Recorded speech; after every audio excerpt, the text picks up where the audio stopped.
I would like to call to order the April 9th, 2026 Concord City Council meeting. Welcome, everyone. It's good to have you with us tonight. If we could start our meeting with the Pledge of Allegiance. I pledge allegiance to the flag of the United States of America and to the republic for which it stands, one nation, under God, indivisible, with liberty and justice for all. And if you would, please join me in a moment of silence.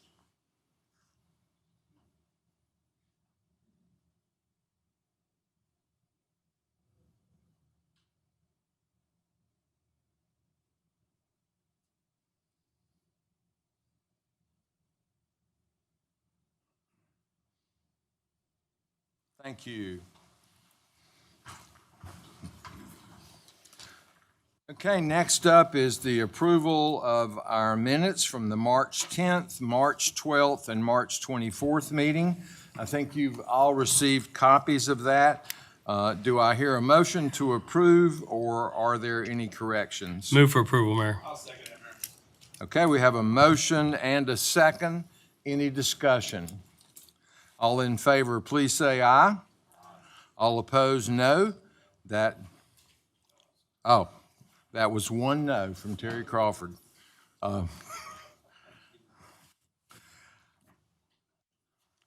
Okay, I think we have a member of the Concord Youth Council with us tonight. If you would please stand up and be recognized.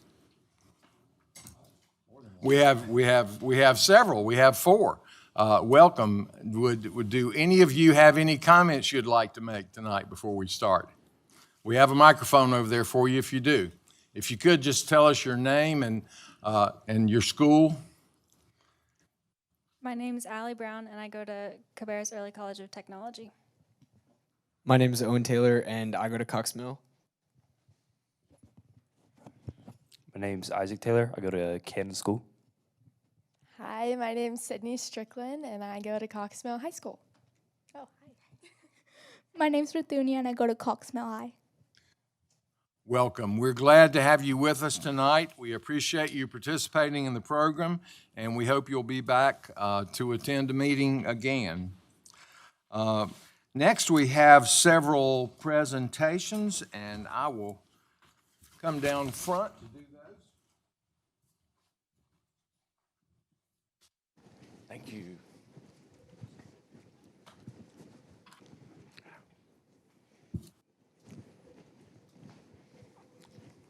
First up, we have our Stormwater Art Contest winners. And I think Julianne has some comments to make about that. If you would come up and bring your folks with you.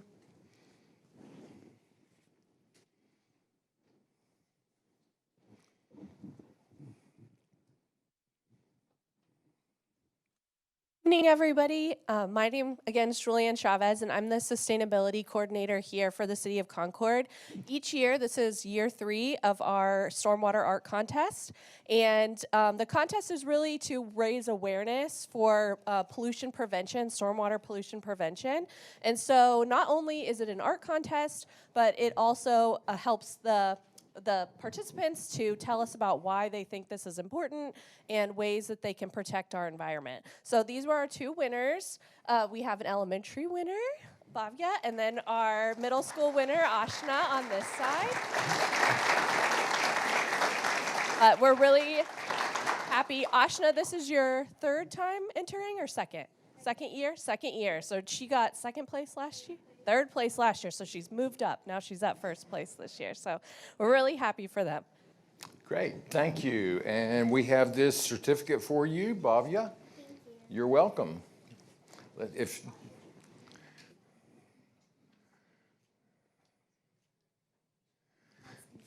Good to meet you, and thank you, and congratulations. And Ashna, we have one for you as well.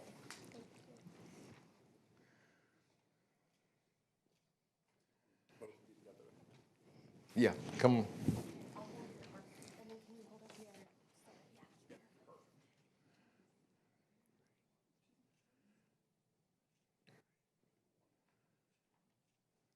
Great. Congratulations again, and thank you.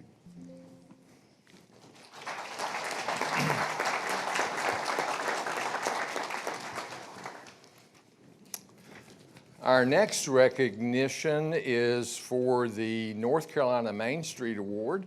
And Paige, if you would come up, and if you have some folks with Sealand with you as well.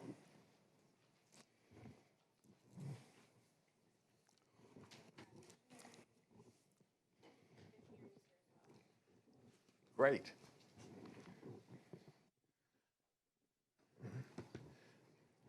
This is something that I think we can all be very proud of. And this, tonight we are proud to share that the City of Concord, the Concord Downtown Development Corporation, Sealand Contractors, and McGill Associates have been honored with the North Carolina Main Street Award for the Best Outdoor Space Improvement for the Downtown Concord Streetscape Project. The Streetscape Project reflects the power of partnership between city leaders, engineers, contractors, downtown advocates, and the many businesses and residents who believed in the future of downtown Concord.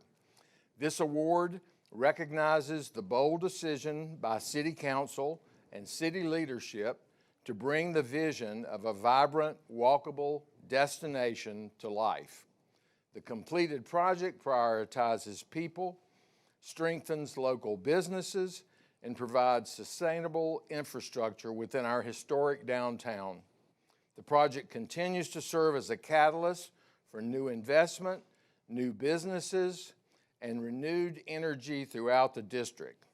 We're honored that this work is being recognized at the state level and proud of what it represents to our community. I know that Paige can attest to the fact, and everybody else sitting up here can attest to the fact that that was a painful process at times, one that I had no involvement in, So I say that because I'm not taking credit for the award. You know, you guys are the ones that did the hard work, but I think it is something that we can all be proud of. We're seeing in continued investment in downtown. I think we've got 2 new restaurants, are a pretty sure thing coming, along with other businesses. So it's something that, thank you from the citizens of Concord, and thank all of you for what you've done to make that happen. So we've got 2 awards here, and one is for Sealand. Congratulations. We appreciate it. Yeah, he wants to make a picture. You got your picture. And then the other one is for our Downtown Development Association. Paige, congratulations, and thank you. Yes.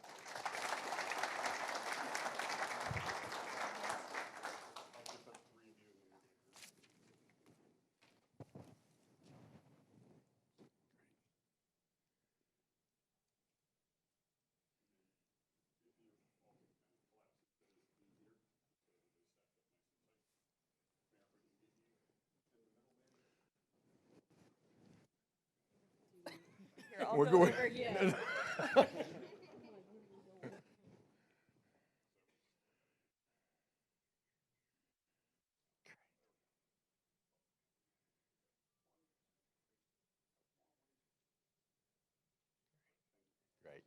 Thank you very much, and congratulations. Yes. Yes, sir.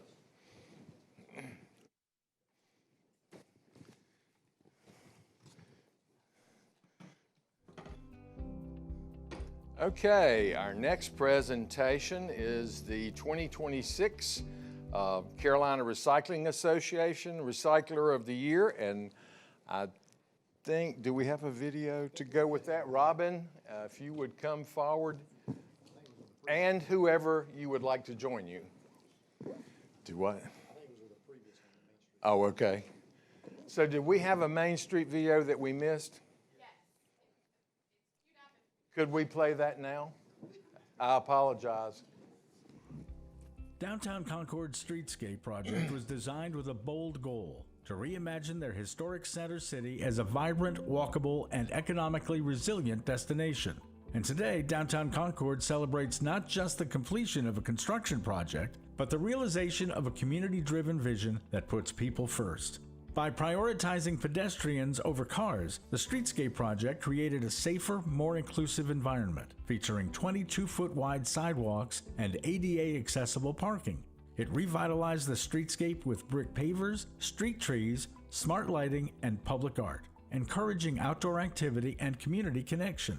Expanded sidewalks now support outdoor dining and cafe spaces, boosting local businesses and street life. The result? A downtown that's not only more accessible, but more inviting for residents, visitors, and businesses alike.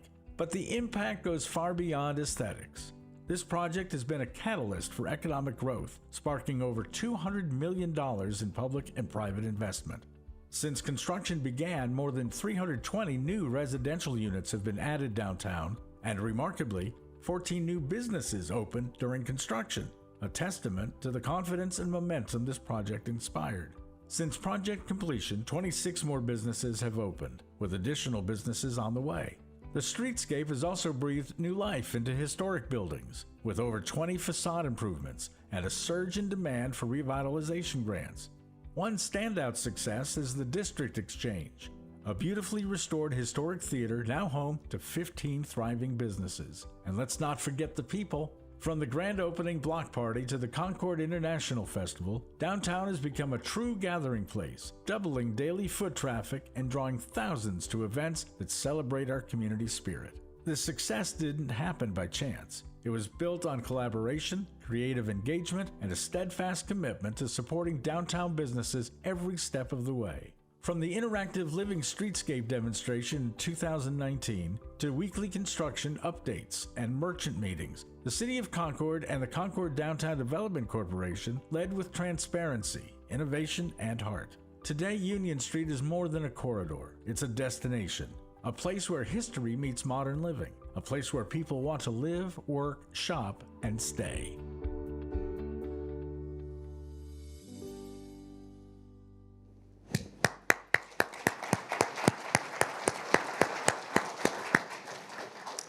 I promise you there are communities all over the state of North Carolina that are envious of what we have here, and thank you again. And now, Robin, if you and your folks will come up.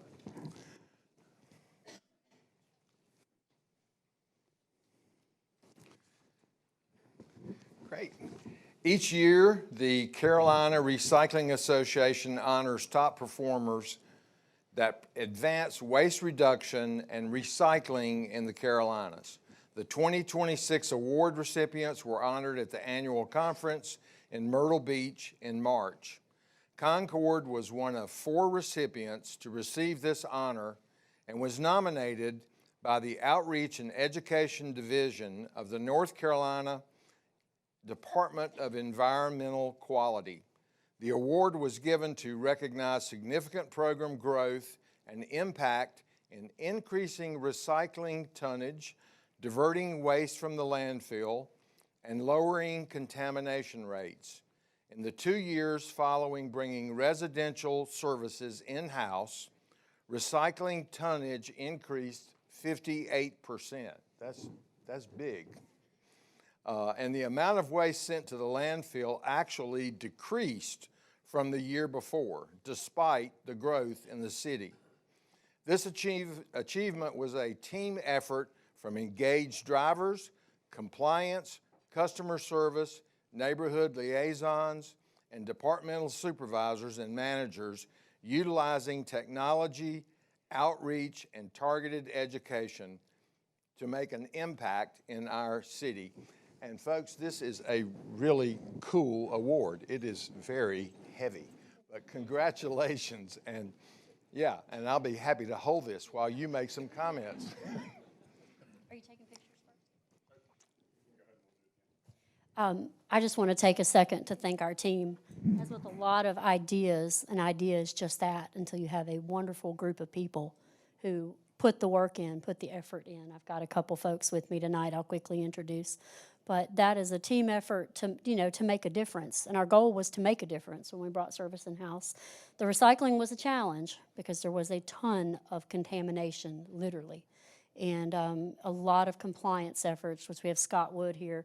He's one of our compliance inspectors, and Greg Holtz, our deputy director. I wish we had more staff here. I really do want to thank all of our team members who are part of this, but you have to understand that our staff works a 4 10-hour day week, or 4 10-hour day shift, and today is their Friday at 5 o'clock. So it's hard to round them up. But our drivers, our whole staff really pitched in and made an effort, and we hope to continue that. Great. Thank you very much. Y'all, just come in and get in the picture. Yeah.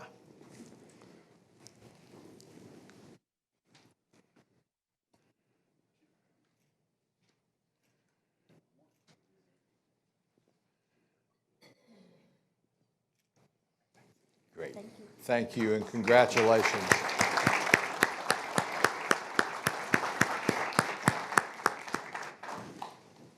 These things do not happen by accident. Robin and her team have done a wonderful job. And now, if Bethany Ledwell will come up. And we have a proclamation. Yes, and all your folks.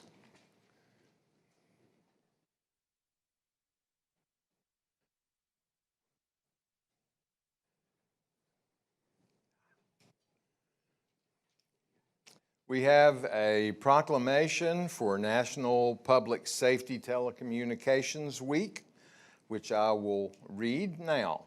Whereas National Public Safety Telecommunicators Week was established to recognize and honor those often overlooked public safety employees. And whereas public safety telecommunicators serve as the first and most critical contact citizens have with emergency services, and whereas the safety of our police officers and firefighters depends on the quality and accuracy of information provided by citizens and effectively relayed by telecommunicators to public safety personnel. And whereas in times of emergency, the prompt response of police officers, firefighters, and on-call utility personnel is essential to the protection of life and the preservation of property. And whereas public safety telecommunicators are the critical link to our police officers and firefighters, monitoring their activity by radio, relaying vital information, and helping to ensure their safety. And whereas public safety telecommunicators of the City of Concord have made significant contributions to the apprehension of criminals, the suppression of fires, and the treatment of patients, processing over 130,000 calls for service in fiscal year 2025. And whereas public safety telecommunicators are trained to demonstrate compassion, understanding, and professionalism in every interaction while performing their duties. Now, therefore, I, Stephen M. Morris, Mayor, on behalf of the City Council and the City of Concord, do hereby proclaim the week of April 12 through April 18, 2026 as National Public Safety Telecommunicators Week in the City of Concord in recognition of the men and women whose dedication and professionalism keep our city and citizens safe. Congratulations and thank you. Yes.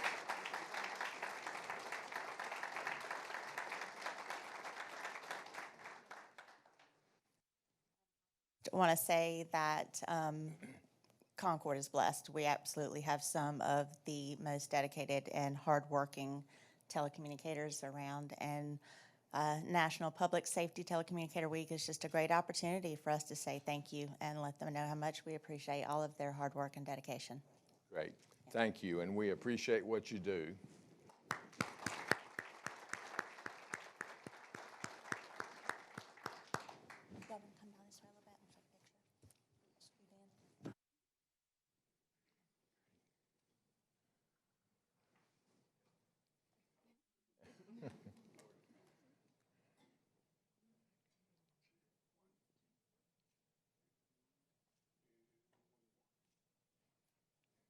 Congratulations, and thank you. Let's see, that's it.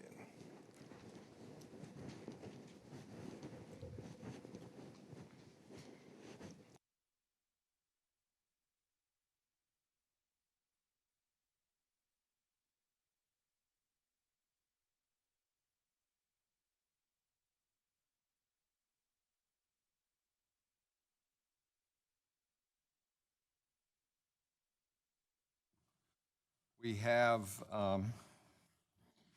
departmental reports, and I think we have Parks and Recreation Bond update. Sheila's gonna lead us in that.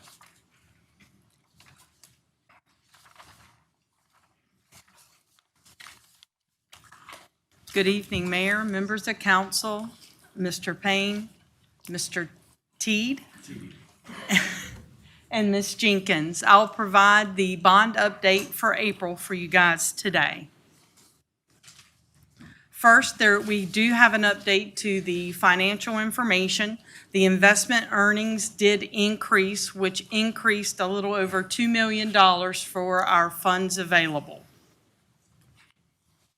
Next, completed projects. As you've seen the previous months, we've have a total of 2 projects complete, which is kind of 3 projects. Dorton Park had Phase 1 and Phase 2 that are complete, and the McGinnis Aquatic Center that is complete. Projects under construction. We have 3 projects that are under construction. First is Marvin Caldwell Park. The construction continues on this project. We still are on schedule to open this summer. I'm going to note a little bit of the pictures for this. If you see the top left, that is a construction at the Robert Mathis Amphitheater. The picture to the right top, that is the new restroom building. The bottom left is the new clear span that will be a covered basketball court. Over the next 30 days, they will begin doing the base work and installing concrete for that basketball court. And the picture to the right, bottom right, is the basketball courts. There'll be 2 full-size basketball courts near the tennis court shelter. Over the next 30 days, you'll start seeing work done on an installation of the playground equipment and the splash pad equipment. Next is the J.E. Jim Ramsor Park. This construction continues. It is on schedule to open next summer.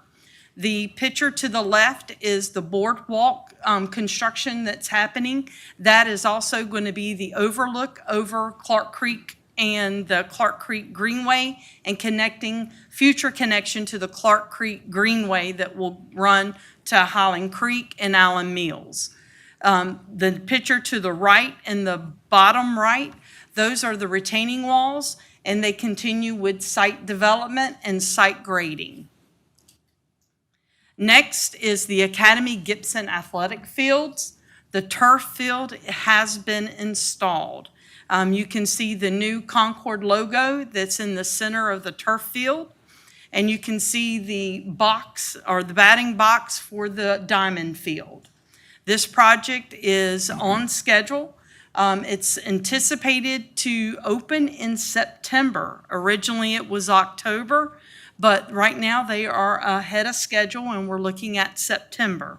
They continue to do construction and renovation on the existing buildings, and the picture to the right is the paved trail that's around Gibson Field to bring that to a neighborhood park.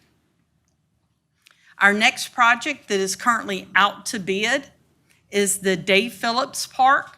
On April 2nd, we had our pre-bid meeting. April 23rd is when the bid opening is to take place, and the construction timeline right now for that is 12 months. Next projects, we have 5 projects that are in design. Once design is complete, each of these 5 projects will be brought back to council for final approval of the final design before we move to the next step, which is construction documents. These projects are the Academy Gibson Skate Park Pump Track Sculpture Garden. Withers Ravenel continues to finalize the final design. this project is planned to start after Caldwell Park opens. So this one is the one next after Caldwell. Next is the Poplar Tent Trailhead Park. Again, this park is being designed internally with engineering. This project, we continue to do coordination with NCDOT and with Duke Power for this project. Hartselle Park, we continue design for this project. This project is planned to start after the athletic fields. The reason for that is we didn't want to, for our youth athletic programs, we wanted to make sure we had fields available for the program. So when the athletic fields open for the Academy Gibson, then we're planning this park to start. This is currently in design and in Excella. Next is the Wilson Street Park. This park is currently in design and internally. The internal departments that are coordination for design for this include planning, engineering, and buildings and grounds. Currently, we are working on the site map for the placement of amenities for this park as a part of the design. Next is WW Flow. We have received the scope of design from the firm McAdams, who will be designing this park. Staff is currently reviewing the scope, and once it's complete, we plan to move forward with design. Also for this park, we're exploring 2 possibilities of grants to assist with funding for this park. Next, in our last bond project, is the Academy Recreation Center renovations. We are planning to begin design for this in 2027. I have no updates for the timeline and the schedule. We're currently on schedule, and I'll be glad to answer any questions. Great. Questions for Sheila? Okay, thank you very much for that Thank you. report. Okay, we move now to persons requesting to be heard, our public comment portion of the meeting. This portion of our meeting is our time to recognize persons requesting to be heard and provides an opportunity for anyone wishing to address the City Council to do so. Each person will receive 3 minutes to address the council. This is a time of listening for the council. The subject will be noted, and if it requires action or if there is a request, the city manager will note as such and provide steps for any required response or after action. I think all of you have left your contact information with the city clerk to facilitate future communication with you. So our first person signed up to speak is Jamin Bryant Heron.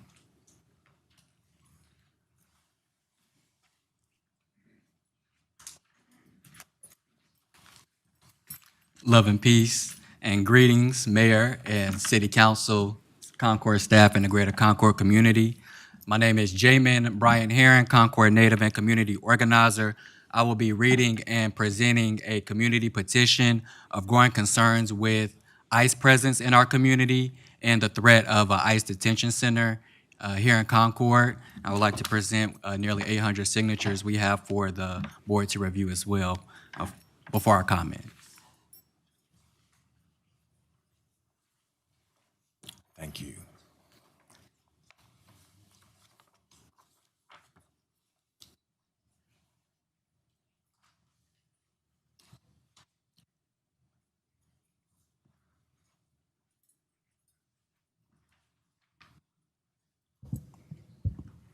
All right, again, I will be reading a petition of nearly 800 signatures of these growing concerns of ICE presence in our community and the threat of ICE detention centers in Concord.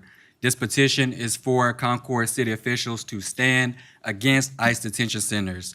As a recent New York Times article reported February 18th identified Concord as a potential site for a massive ICE detention warehouse.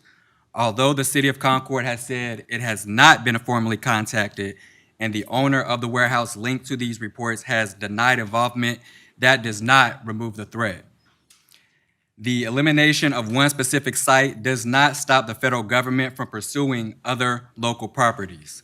Why does this matter for Concord? An ICE detention warehouse would bring long-term irreversible consequences to our community, such as overloaded infrastructure. As many of you know, our water and sewer systems are already stretched to a limited amount of sewer capacity for current and future projects. Strained emergency services. A facility of this size would divert medical, fire, and law enforcement resources, all paid by local taxpayers. Economic harms. Converting industrial land for federal detention use would reduce property tax revenue and limit future development and negatively impact nearby businesses. Community safety and well-being. Large-scale detention sites create fear, instability, and uncertainty for residents across the community. We want all of our neighbors to feel safe. We need our local leaders to act. Communities stop these facilities only when their elected officials take a clear stand. We call on the City of Concord City Council, the mayor, to publicly oppose any ICE detention warehouses and cooperation with ICE in our city. The nearly 800 people who've signed this petition are urging our leaders to protect Concord's infrastructure, economy, and neighborhoods, and not to keep decisions about our community's future in local hands. Thank you. Thank you. Okay, our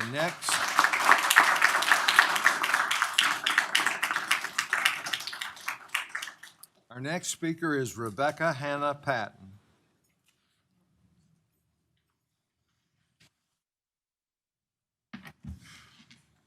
Hello, my name is Rebecca Patton and my address is 90 Cabarrus Avenue West. I am here representing a coalition of nonprofit organizations, faith leaders, and concerned neighbors.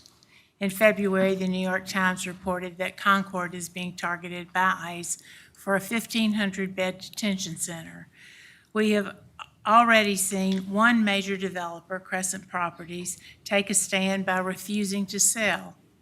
But the threat isn't gone. Across the country, DHS is quietly buying up industrial warehouse spaces, often leaving local leaders in the dark until the deal is done. While recently DHS has paused the process, they have not withdrawn Concord from consideration. A pause only means they're regrouping, not that they've changed course. We are here today to ask this council to stand up and brokers that Concord,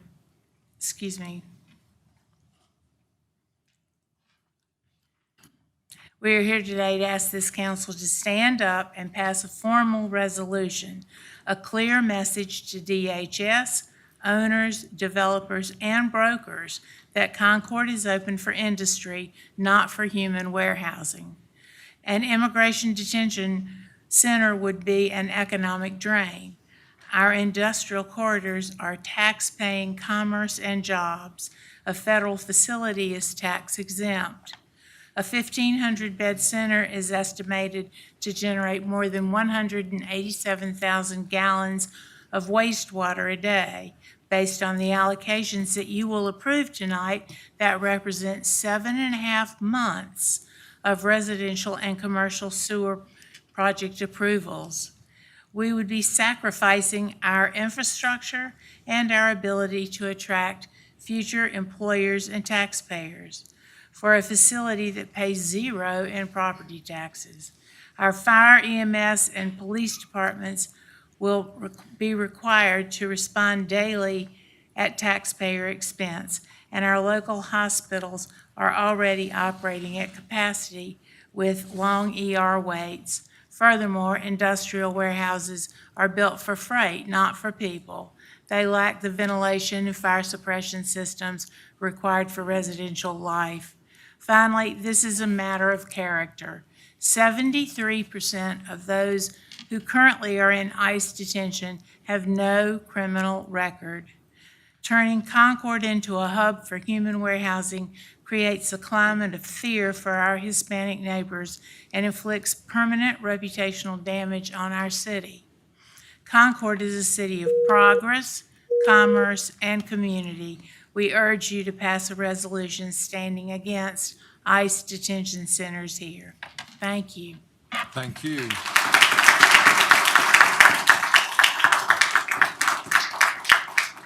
Okay, our next speaker is Nancy Faggart.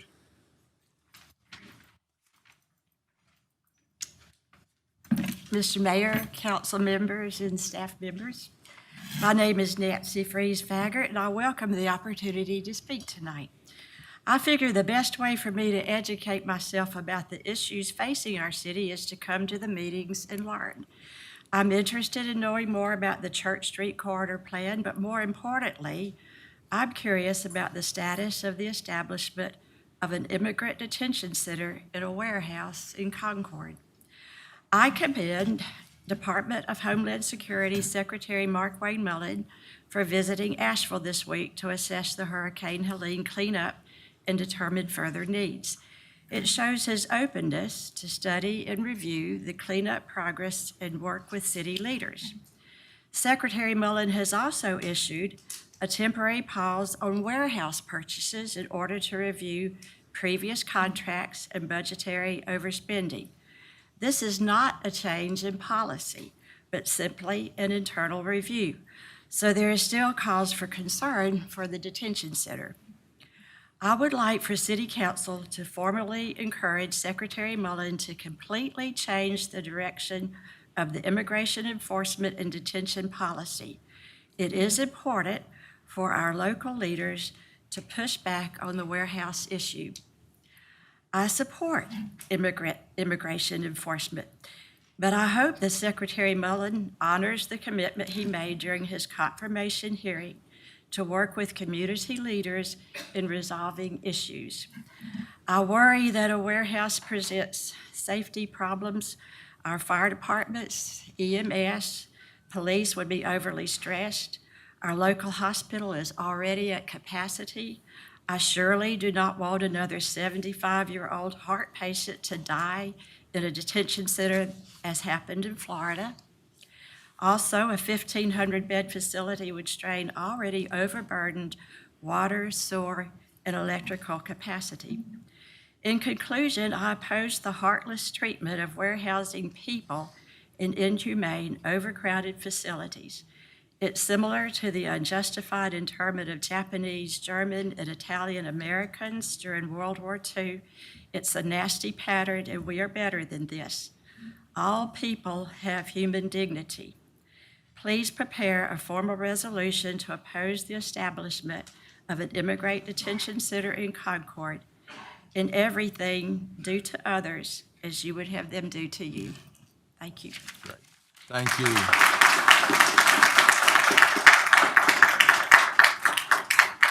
Okay, our next speaker is Chuck Collier.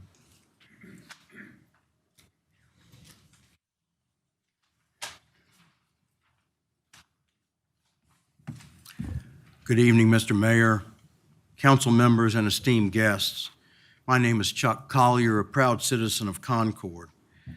I've known several of you through our work on racial justice over the years. Several others of you know me from my 34 years in uniform of the U.S. Air Force and as my time as commander of the North Carolina Air National Guard as a brigadier general. I'm here to speak in opposition to the Immigration Customs Enforcement Detention Center here in Concord. You've been presented with a petition of over 800 names of Concord citizens opposing the establishment of such a facility in Concord.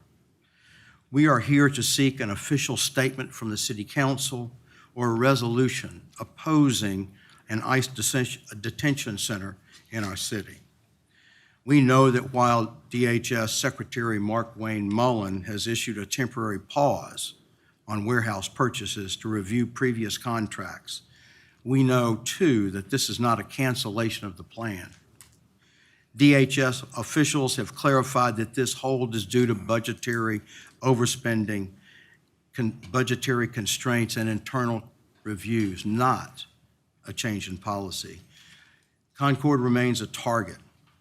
We must use this period to solidify local opposition before federal plans resume.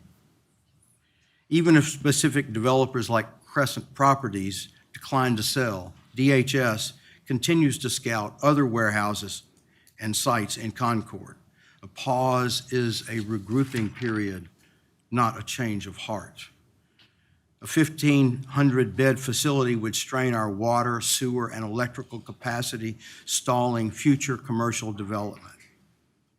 Our fire, EMS, and police would be responsible for this high-density site without federal reimbursement. Furthermore, our local hospital is already at capacity, and a massive detention center would increase our ER wait times further, beyond perhaps 5 hours. Warehouses are built for goods and services, not for detention of families.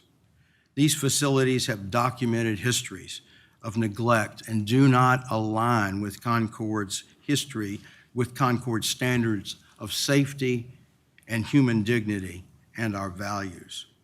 We request that the council send a clear signal to DHS, developers, and realtors, telling them that Concord is not open to detention centers, but we need a formal resolution now to protect our resources further.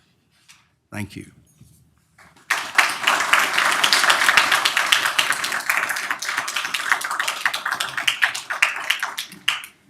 Thank you. Our next speaker is Martin Erickson.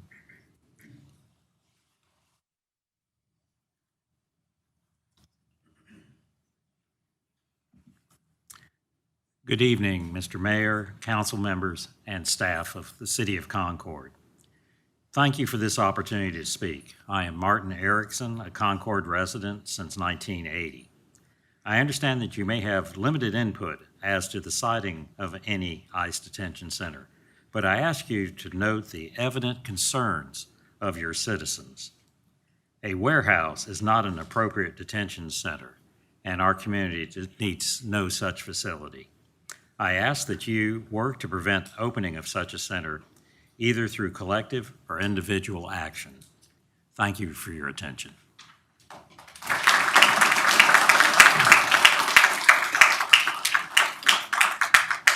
Thank you. And next is Reverend Leonard Jarvis.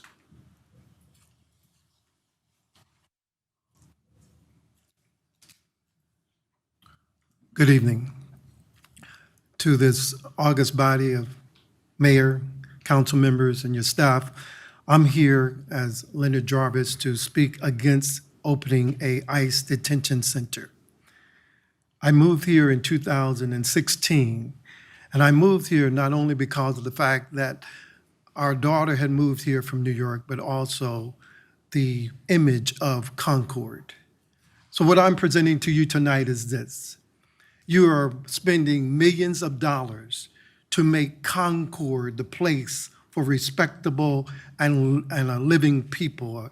So I'm saying to you tonight, if you were to engage or entertain this idea of a ICE detention center, you're just throwing everything out the window.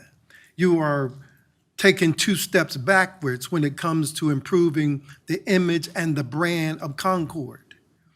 As I stated before, I lived in New York and moved there from North Carolina. I grew up in the northeastern section of North Carolina. But every time I thought of the South when I was in New York was that it was racism and slavery. What am I saying? I'm saying that the South has not outlived that image. That's what people are still thinking when they say the South. So I'm saying to you tonight, if you were to allow an ICE detention center to be erected in this community, that's the image they're going to think of as far as Concord is concerned. So don't spend these millions of dollars for the parks, the highways, the commercial. If you're going to do that, you're just wasting our time and our money. Something else that I just learned today. This policy of this current administration Food is rotting in the fields. Over 120 billion meals have been lost because of this policy. So if we were to erect a detention center, you're only furthering and fomenting that policy. Therefore, there are going to be more hungry children, more hungry families. So I suggest and I submit to you tonight to not to buy into that. This is not only inhumane in the fact that you are caging people, putting humans in cages. That's not right. And if I was in church, I would ask somebody to say amen. But it's not right to put people in cages.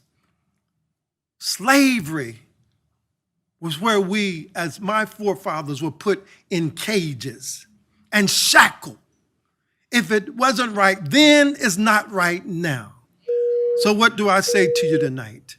This is humane, it's insidious, and it is injustice. So please, pass a declaration, pass a resolution that is against the formation of any ICE detention centers. Thank you.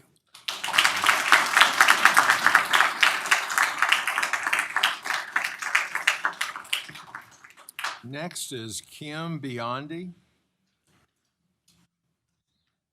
Thank you. Members of City Council, thank you for letting me speak tonight. My name is Kim Biondi, and as a resident of the City of Concord since 2005, I thank you very much for the opportunity to speak about an issue that has been an unresolved concern for many of us, the possibility of an ICE detention facility in our county. I had some things in my speech about what a burden this might be for the taxpayers, a financial burden, a burden on our infrastructure, but I don't feel like talking about that now. I think I'd rather talk about the moral burden incumbent upon us all. Under this federal administration, a 3-year-old was separated from her mother, who had illegally crossed the border in September 2025. The child was placed in foster care while her father, who was a legal permanent resident of the United States, lobbied and petitioned this federal government for her safe return. The toddler was not released from care for months, during which time she was repeatedly raped by another child staying with this foster family. Her father was told she had suffered an accident, and his attempts to reunite with her were continually and deliberately delayed and denied, although, as I stated, her father is a legal permanent resident of the United States. This was not an oversight or an accident on the part of the federal government. It is an intentional part now of federal policy regarding immigration. This administration began targeting detained immigrant children like this man's daughter in 2025. They have abandoned efforts to ensure and enforce protection for immigrant children, choosing instead the path of greatest harm.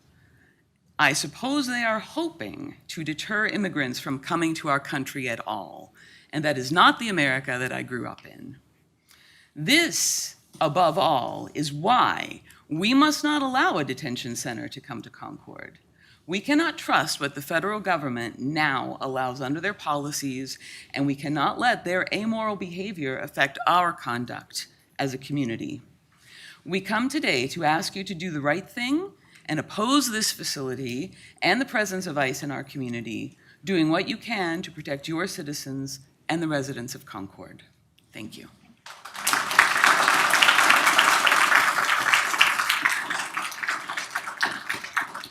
Thank you. And next is Cullen Knight.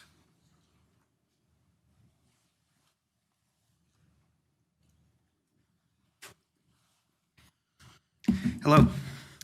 I speak today as someone who takes very seriously the core value of human dignity and the values laid out by our founders in the Declaration of Independence: life, liberty, and the pursuit of happiness. And for those reasons, I stand against the construction of an ICE detention center in Concord. I think it is essential to let the victims of ICE speak for themselves, so I will now submit several testimonies from those imprisoned by ICE, a view of the inhuman evil that could come to Concord. One woman said to an interviewer, "They say the water is drinkable, but it is not. We are all without drinking water. If you drink it, your stomach hurts so badly. More than anything, I worry for the kids." We were given wormy food, and when someone spoke out about it and said that the children should get better food, he was taken in the middle of the night and threatened that he and his family would be separated. Officers told him that he would go to an adult detention center and his children would go to foster care. Another woman said, "One woman became so sick from eating the food, she began to vomit blood." Another said, "The lights are on all night here. My son cries all night, almost every night, because it is so hard for him to sleep with the lights on. This has been going on for 2 months straight." Another said, "My kids are terrified. We are all depressed." Another mother said about her 12-year-old daughter, "My daughter has an inflammation on her heart, and I told them about this condition when we first got here. But the medical staff did nothing. We have been consistently denied medical attention. I am scared for my daughter's life." Another said, "The staff intimidate us. They have discouraged us from submitting grievances, saying those people come out last." Another staff told a resident that if she did not stop letting other residents use her email, they would take away her daughter. Another said, "We are scared to ask for anything because the officers start threatening us that they'll put us in different detention centers and put our children in foster care." I want you to think about all these testimonies that I have just provided. And I want you to keep in mind, all of these come from one detention center. One. One of many. One that could be here. Imagine the stories we would hear if such interviewing was done at every detention center across the entire country. That evil, that inhuman, un-American evil now wishes to establish itself here. You are the City Council of Concord. You do not have the power to stop ICE everywhere. I'm not asking you to. But you do have the power to send a very clear message that this evil, this affront to the values that this country was built on, is not welcome here. History is watching you, and I urge you to make the right decision.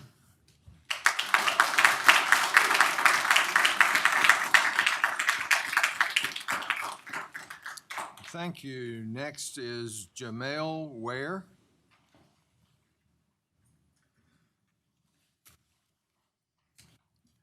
As a longtime resident of Concord, it shames me to hear talks about collaboration with ICE detention centers. We already don't want ICE in our communities, so the fact that there is talks about a detention center raises serious questions about the direction in which we're heading. We need to take a strong stance and be clear on what side we stand on. And for me, as someone who has close friends who has been affected by the mass deportation and incarceration machine that is running rampant in this country, I can't sit by idly and watch as more harm is inflicted on my friends, neighbors, and family. ICE presence is not keeping our community safer. In fact, it eats away at our peace of mind and challenges safety and security by encouraging a deeply flawed carceral system which is fueling the decadence in our society. The money that is being used for police training with ICE and incarceration could be used for a multitude of other community service initiatives that addresses real problems in our community. It is not enough to just be aware of rumors about an ICE facility. Why can't you take a firm stance against what is happening? Why try to save face before addressing the real systemic issue this country has with racism and criminalization? Does a hardworking immigrant mother not deserve dignity and protection? When is enough enough? How many undocumented children have to watch their mothers and fathers be taken away before we say that this is wrong? How many kids have to watch their relatives be brutalized by the police before we say that this system isn't working? We demand that this city council passes a resolution stating that they are against the dehumanizing housing of immigrants and that Memorandum 287G is effectively terminated and that Concord ceases all collaboration with ICE immediately.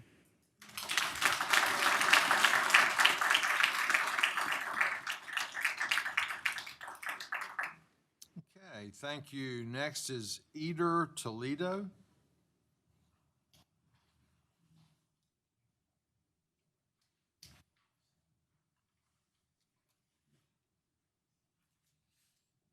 Hey, I'm Eder. I'm a resident here from Concord. When rumors broke a few months ago that ICE was planning on building a new detention center here in Concord, I was shocked.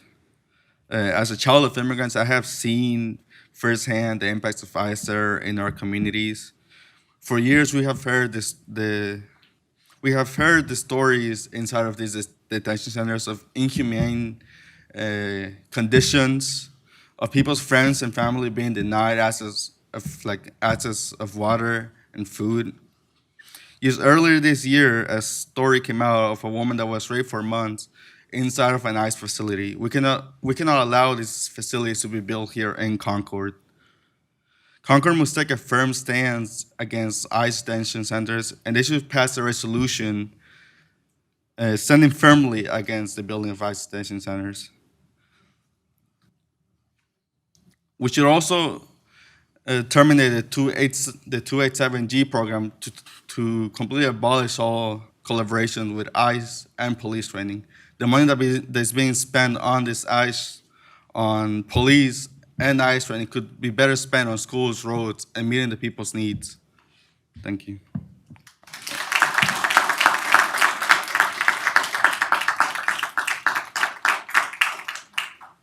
Thank you. Next is Anne Marie Schuler.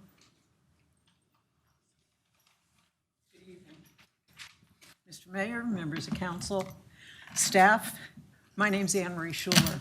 I'm a 30-year resident, homeowner, taxpayer, and voter in the city of Concord.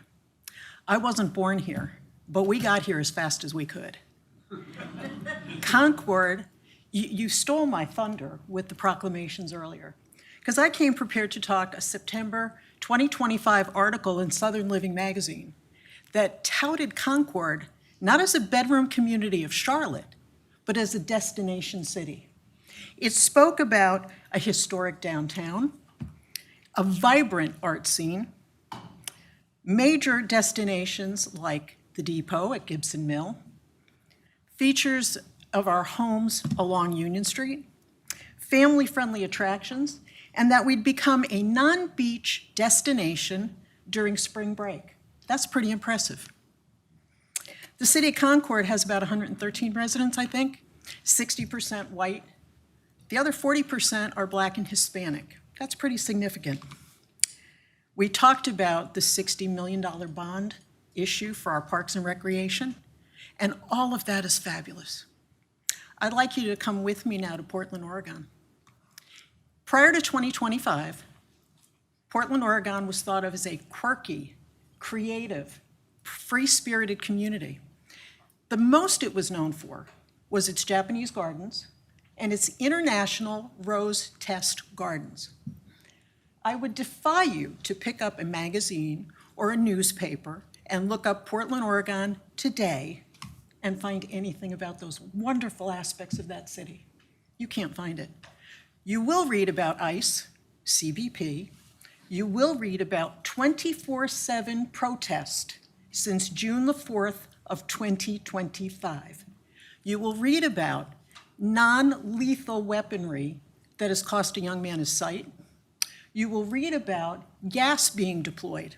By the way, that same gas is contrary to the Geneva Convention, but that is happening in the city of Portland.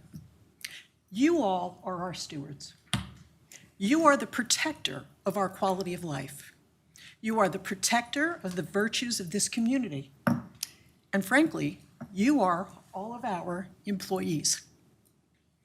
We come here asking you, as concerned citizens, voters, and taxpayers, to not be silent, because silence is agreement.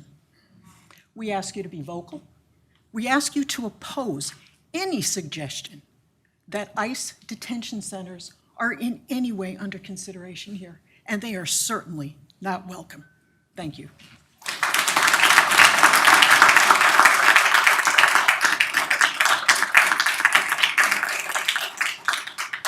Thank you. Next is Gina Thomas.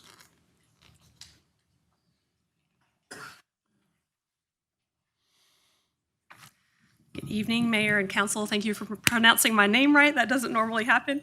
My name is Gina Thomas. I live here in Concord. In February of 2018, I became a foster mom here in Cabarrus County to a 5-year-old Honduran girl, Julia. That's not her real name. In October of 2017, she was separated from her mother in Mexico and then her stepdad in the U.S. Julia entered the Cabarrus County foster system because ICE and Office of Refugee Resettlement, ORR, did not show up at the Concord courthouse like they said they would twice. Julia was found wandering the streets of Concord because of neglect from the home she was placed in by ORR. There are so many reasons proactively opposing human detention conversions, as you just saw a video talking about the economically resilience of Concord with the streetscape. This is going to be the opposite, as you've heard plenty of other people share. We know the federal government is not going to give local governments money for this. History instructs, and we get to decide if we will choose to learn or not from it. What happened to Julia will be normalized here. Social services, foster care, child protective services. What do you think will happen to these as very strained workforces where the burden of being overworked and underpaid is already the baseline? And it's not just social workers who are going to deal with this, but teachers too, because families will be ripped apart. And I can promise you from firsthand experience, you do not want to experience it. Toxic stress, disruption of brain development, PTSD, increased anxiety, increased fear, breakdown of family trust, physical pain as a manifestation of mental trauma, difficulty sleeping, learning, and forming relationships, suicide and suicide attempts. This is all the product of family separation. Look, Stephen Miller, among others, has been working this plan long before the second administration. This happened in that time from 2017 to 2018. It was the zero tolerance policy where children were being ripped apart from their parents at the border. I'm sure you remember the pictures and the videos of that. Now it's luring parents with their children. ICE raid by enforcers who do not care about the law. I will not call them law enforcement because they don't care about the law. ICE detaining and killing citizens, no due process, just violence.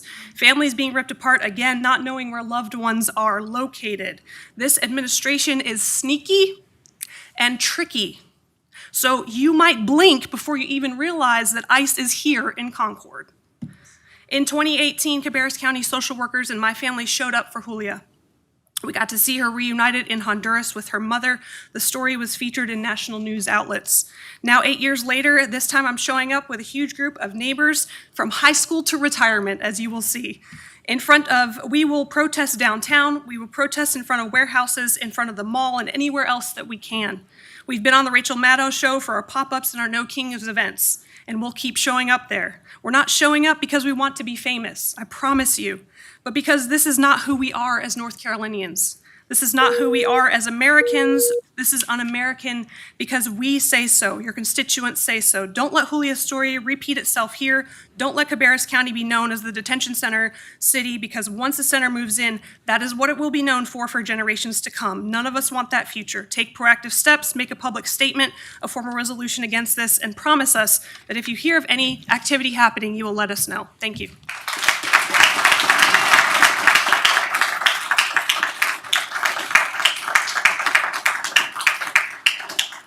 Thank you. Next is Carol Lacey. Good evening, Mayor and City Council members. Thank you for your time.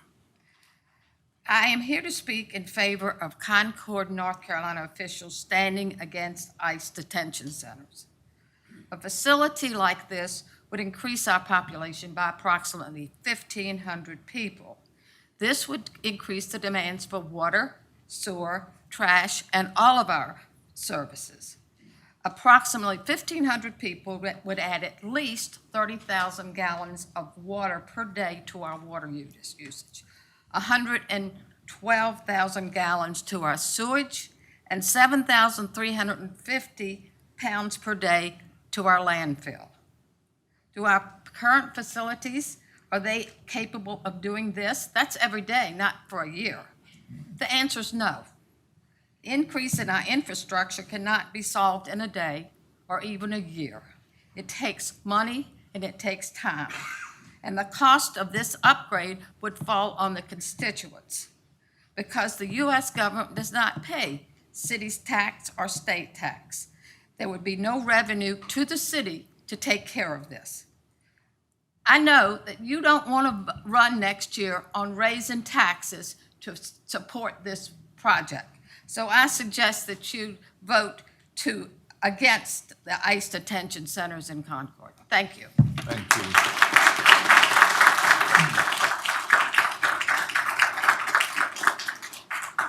Next is Wade Holland.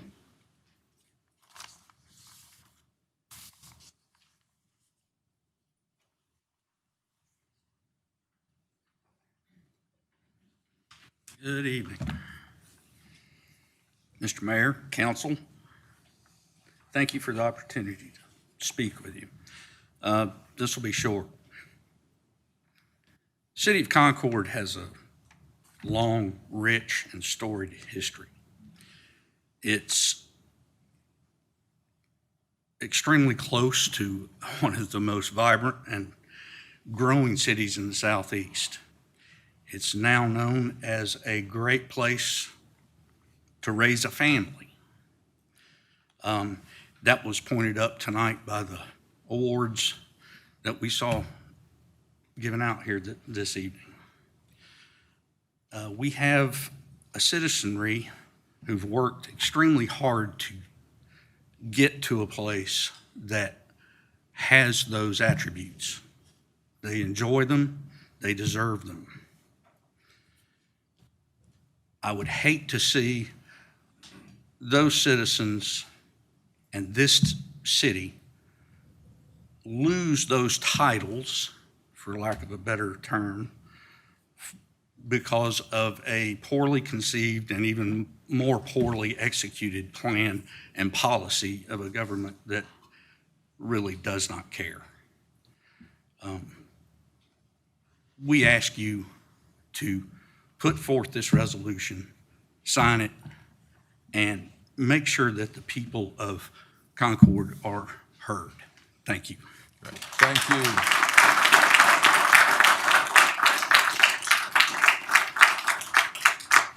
Okay, next is Philip Curley.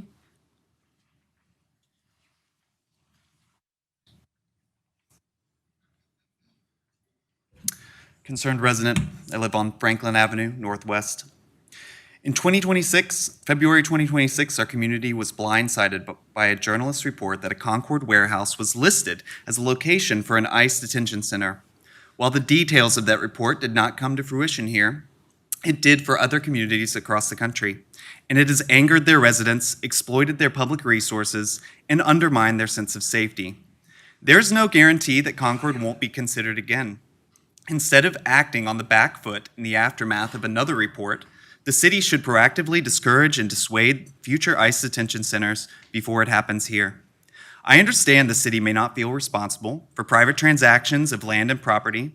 I understand the federal government can't ignore local zoning and permitting regulations. However, these facts are not excuses to wash our hands of any responsibility and to take no position on the presence of detention centers in our community. Let us assume that you have no position on the federal government's policy of detaining and kidnapping people in public without due process. Let's also assume that you have no position on the fact people are deposited into these warehouses far from their homes and families in an intentional effort to isolate them from legal aid and their local support systems. Now I must ask, do you also hold no position on local development and its effects on our local transportation, electric, water, and sewage infrastructure, which hundreds or thousands of people concentrated in a single building not designed for habitation will strain? Do you have no position on the depressing effects to local businesses and tourism because people will choose to avoid Concord as its reputation sours? Do you have no position on the absenteeism in the workplace and in our schools and childcare centers because local families choose to stay home out of fear of encounters with ICE officers moving people in and out of a warehouse? No. I know each member of the council and our city government has a position on issues of public safety, infrastructure, education, local business, and the city's overall reputation. My point is that these local issues are intimately connected to the existence of an ICE detention facility. A warehouse used to traffic people out of the country has a large number of negative effects on all the positive things you work so hard to do for the city. So we must be proactive. The council should make a public statement or a resolution that discourages the sale and use of private warehouses in Concord for the detention and concentration of humans. Warn sellers they cannot knowingly sell property for use contrary to its zoning and permitting regulations. Tell the federal government that they cannot exploit our local resources for the abusive, arbitrary, and immoral deportation of individuals. Assure the residents of Concord the people who live and work here, that you care about things that happen within the city limits, and that the city will not tolerate activity that exploits our public resources and undermines our sense of safety. Have a nice evening.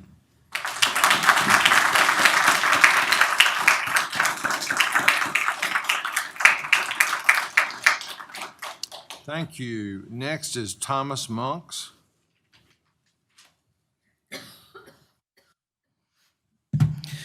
Good evening, Mayor, Council, staff, and fellow Concord community members. My name is Thomas Monks, and I stand here before you not just as a Concord resident, but as someone deeply concerned about the long-term health, capacity, and character of our community. We often hear, and rightly so, that our infrastructure is under strain.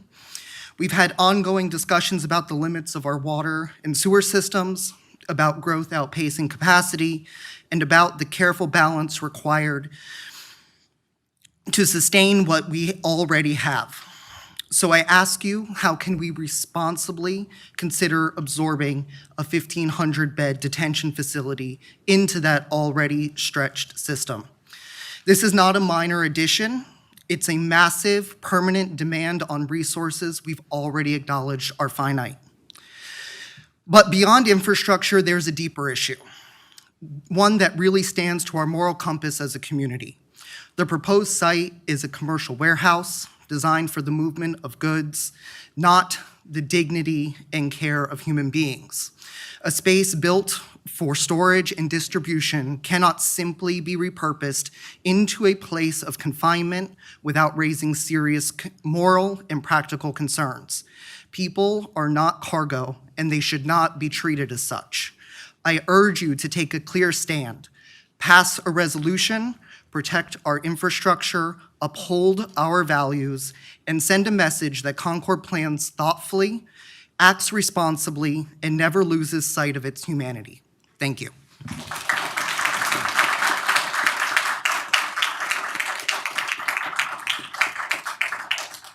Thank you. Next is Wendy McConnell.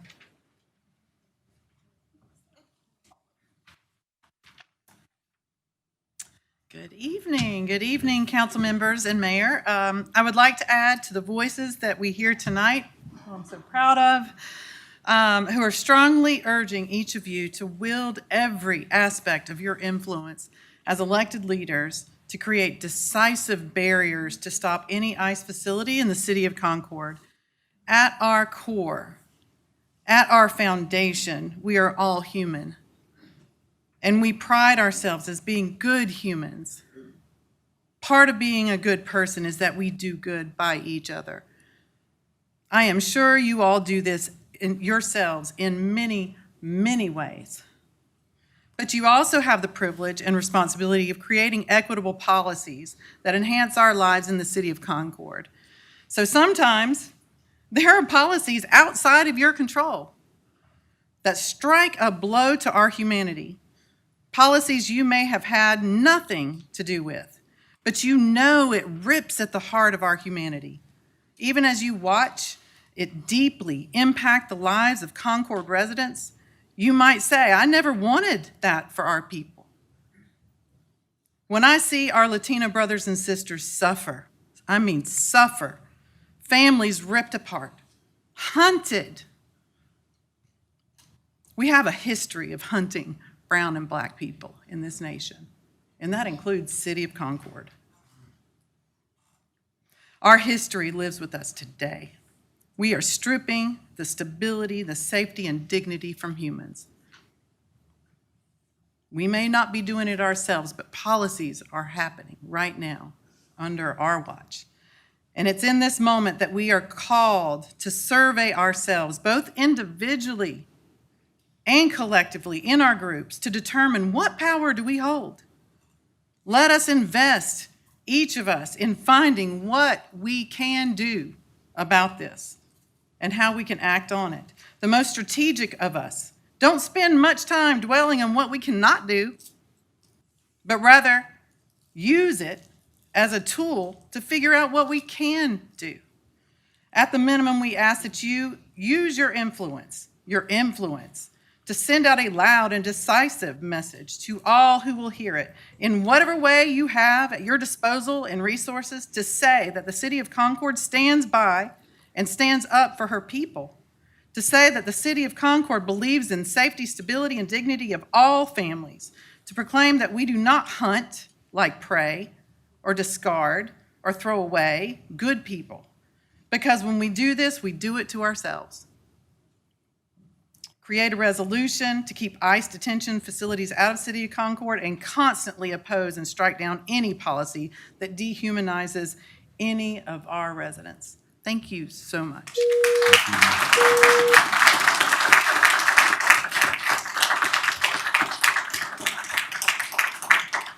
Thank you. Next is Reverend Nathan King.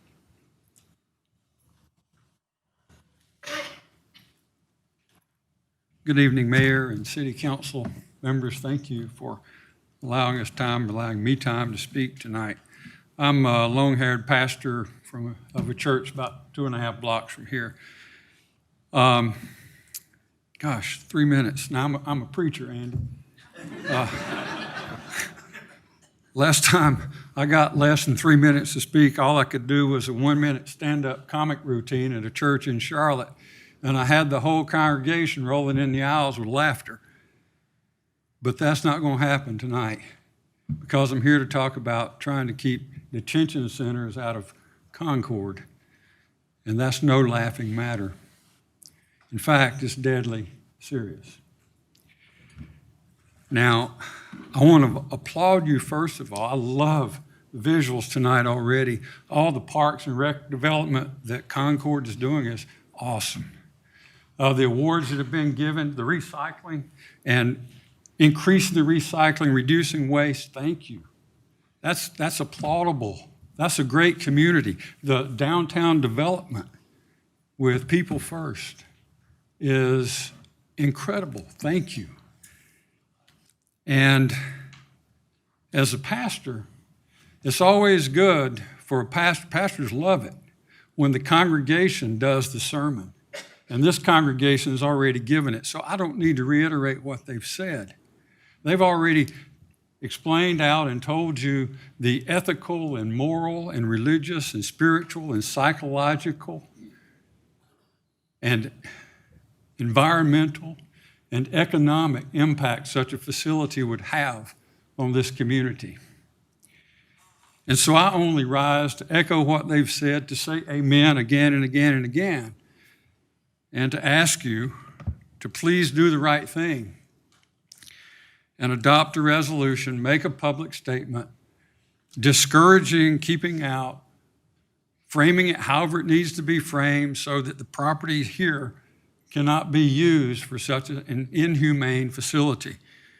Such a facility might yield some temporary dollars, but the albatross that will hang around the neck of this community for generations to come will be your legacy.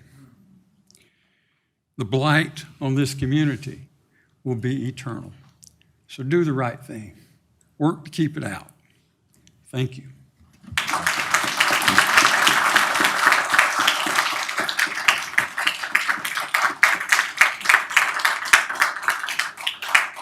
Thank you. Next is Keisha Sandage.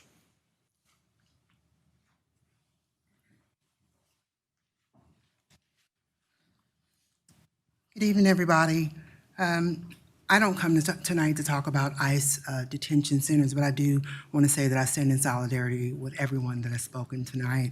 I appreciate your voice, and I guess my 2025 municipal election sanctuary city comment wasn't so far-fetched. Tonight I come to you to talk about considerations for policy 510.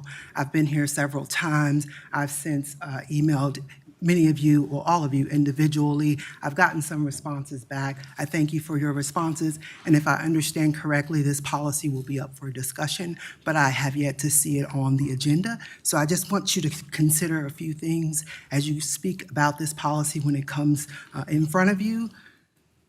As you prepare for this discussion, encourage you to consider whether the current policy is consistent, neutral, and equitable for all employees. Does the policy apply a uniform standard, or does it create exceptions for specific offices rather than addressing conflicts of interest broadly? Should the policy be based on where a conflict actually exists, such as running for office within the City of Concord, rather than restricting participation in other levels of government? Is it appropriate to broadly prohibit employees from seeking partisan office while allowing one specific exception, or would a clear, consistent framework be more equitable? Other considerations. How does Concord's approach compare to neighboring municipalities, many of which regulate conduct such as on-duty activity and use of resources rather than limiting employees' ability to participate in the democratic process? Additionally, does the current policy support civic engagement, or does it unintentionally limit employees' ability to serve their communities outside of their roles with the city?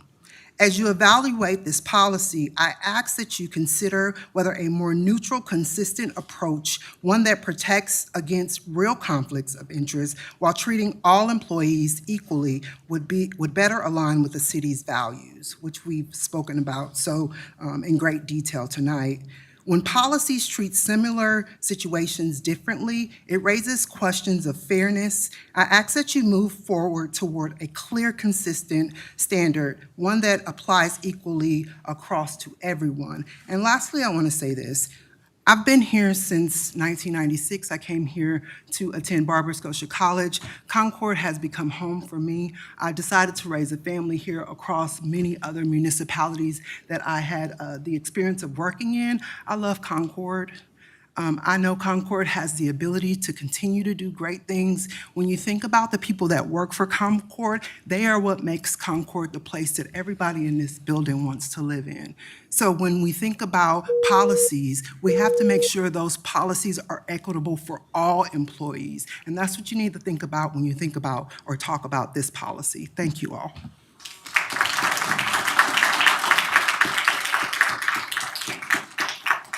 Thank you. Next is Chris Icona.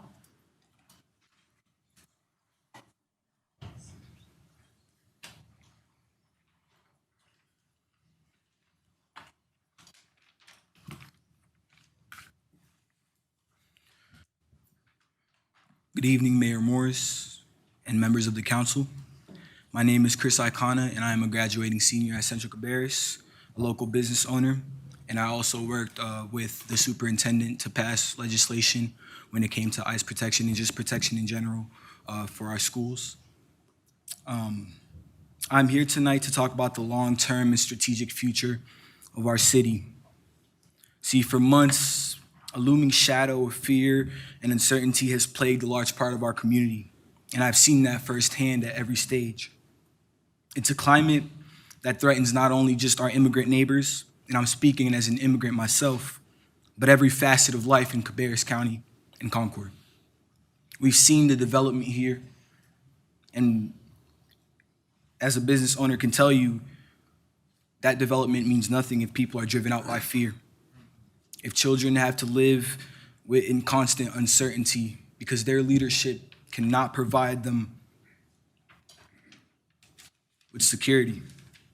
See, a city can't progress, and it certainly cannot thrive economically if its people are overlooked and always looking over their shoulders. See, true investment in this city isn't just fiscal, but it's strategic, and it has to be rhetorical. It requires us to face the battles happening at the federal and state level, to call out what is wrong, and to build local strategies that protect our people and our prosperity. Mayor Morris, in preparing for tonight, I conducted research into your leadership. If I'm not mistaken, I learned that you participated in the No Kings protest rallies as a speaker. And I've also learned that you faced alienation from your own party because you chose to endorse Democratic candidates. I respect that conviction because I know the courage that it takes to take a stand.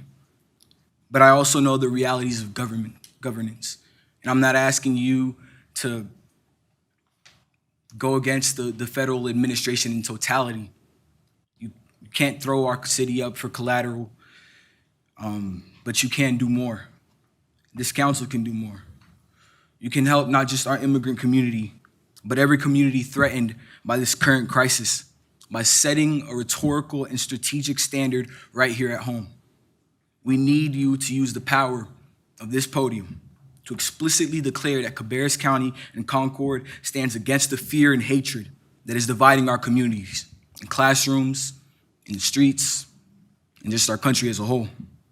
If we want to keep this progression going on here in this community, we want to strengthen our investments without driving people out of the very city that they call home. We need to offer them a community that is resolute. We have to make Concord a beacon of stability, dignity, and a true strategic vision. Please stand with us and stand with everybody who spoke here today. Thank you.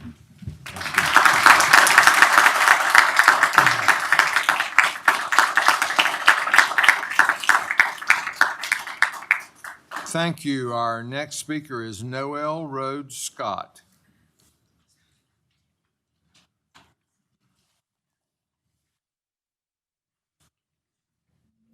Mayor, City Council, staff, thank you so much for allowing your citizens to speak to you. I know many of you very well. I've worked with most of you all many times, as well as your predecessors in each of your seats.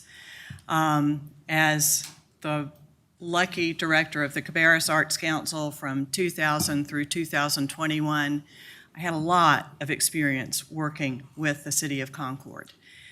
I know you all care about your community. I have worked hand in hand with you all, working for this community, whether it's revitalizing the historic courthouse to make it the home of the Cabarrus Arts Council, whether it's developing the Davis Theater and the galleries to help this become a hub of the community, whether it's reaching out to Hispanic community, Black communities, brown communities to become one of the most integrated and accepting organizations other than churches in this community. You all helped the Arts Council make that happen. Also bringing arts programs to the schools, not for only the schools that wanted it. It was for every single school to make sure that whether a school had parents of wealth or a school that had mostly parents of poverty, every single child got wonderful arts performances, and this is still happening today. That would not have happened without your support, without the City of Concord's support. I had the privilege and the pleasure of working with 3 different planning processes for the City of Concord, talking about all of the things that were awarded tonight. And you all deserve great credit for that and for listening to your citizens. Whether it's the greenways, whether it's the downtown festivals, which we worked hard with you all to bring, the art walks, the international festival that El Puente has turned into this tremendously successful event with so many communities represented. If an ICE detention center comes here, that's going to go away. Who's going to come to an international festival when you're afraid that the ICE people are going to come after you? Who's going to send their children to school when they have brought their children over here to give them a safety, to give them an opportunity that they don't have? These parents are working 2 jobs a day to make sure their children can go to our schools here and get the education so that they can become wonderful citizens of this community. I beg you, figure out a way to stand against it and to protect your community. Thank you very much.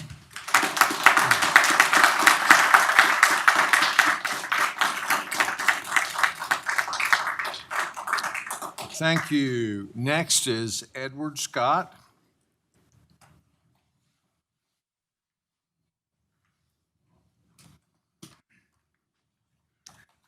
Good evening. I'm Edward Scott, retired Episcopal priest.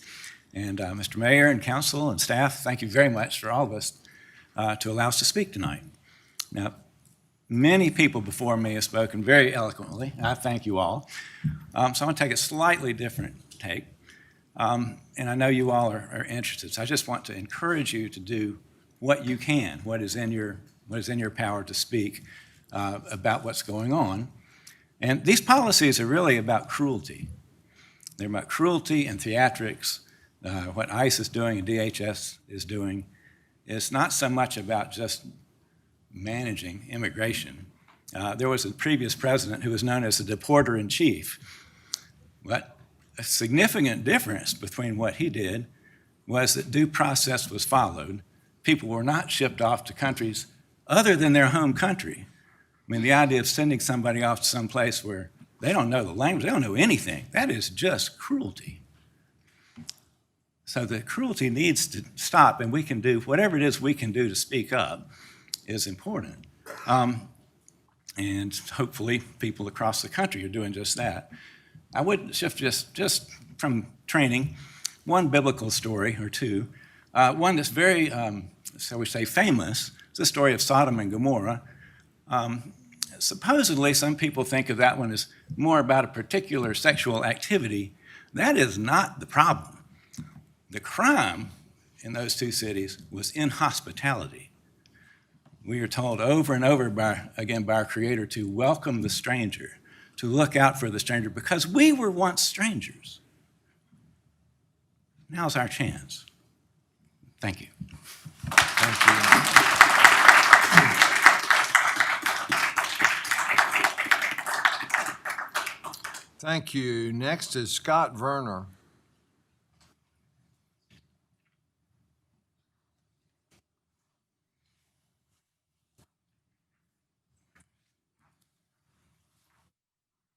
Good evening, Mr. Mayor, council members, staff. I appreciate this time to speak with you on this issue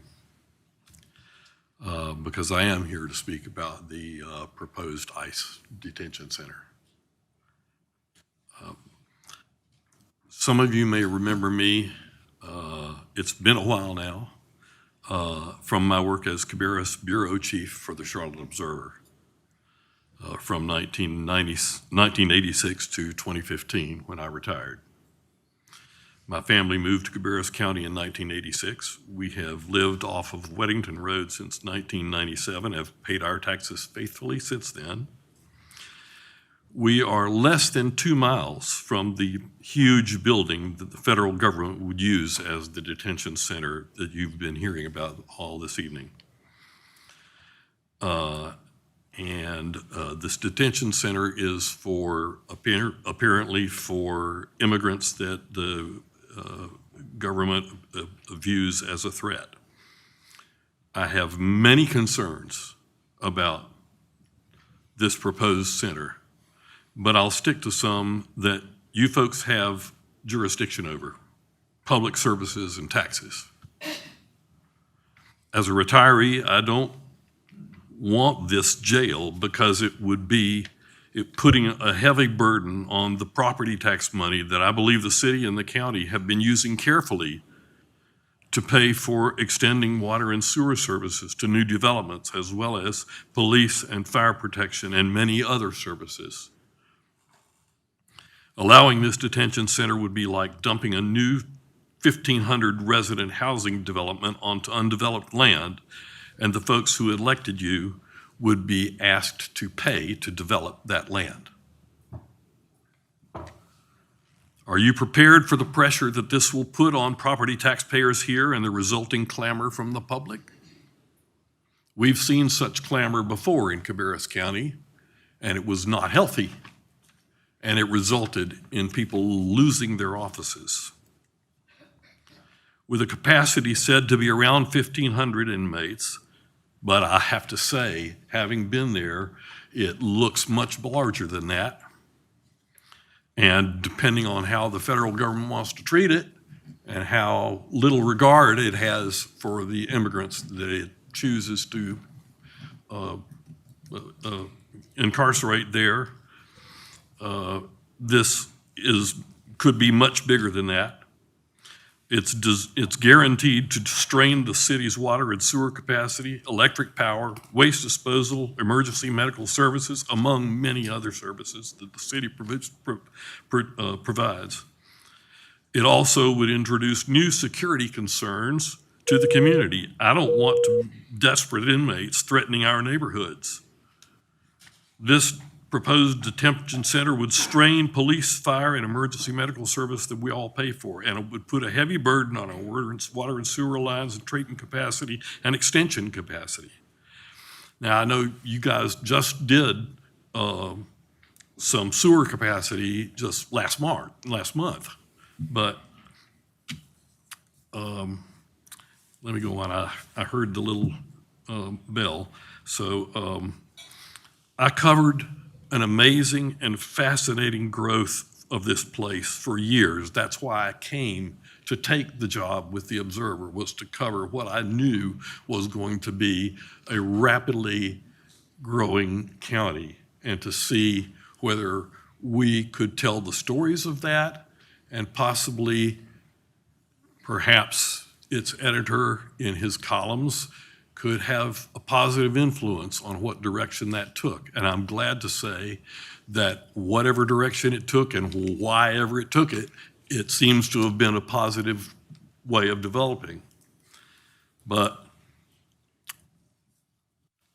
are these water and sewer lines that are there, do they have the capacity to handle water and sewer for 1,500 inmates or more as the federal government chooses? As far as the federal government is concerned, this growing city and county are still a tiny fish in a huge bowl. It thinks it can Bigfoot us into doing its will. But if you reject this detention center and to the 2 or 3 others the federal government appears to want here on adjacent plots, they'll just look elsewhere. And that would be a victory for us, everyone in this county and city. I urge you to stand up and lead, pass a resolution opposing this center, which would heavily burden Concord taxpayers, of which I am one. Thank you. Thank you so much.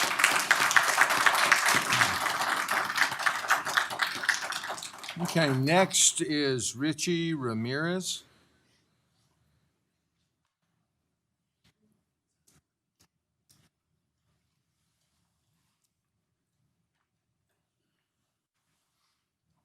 Good evening, Mayor, City Council, and staff members.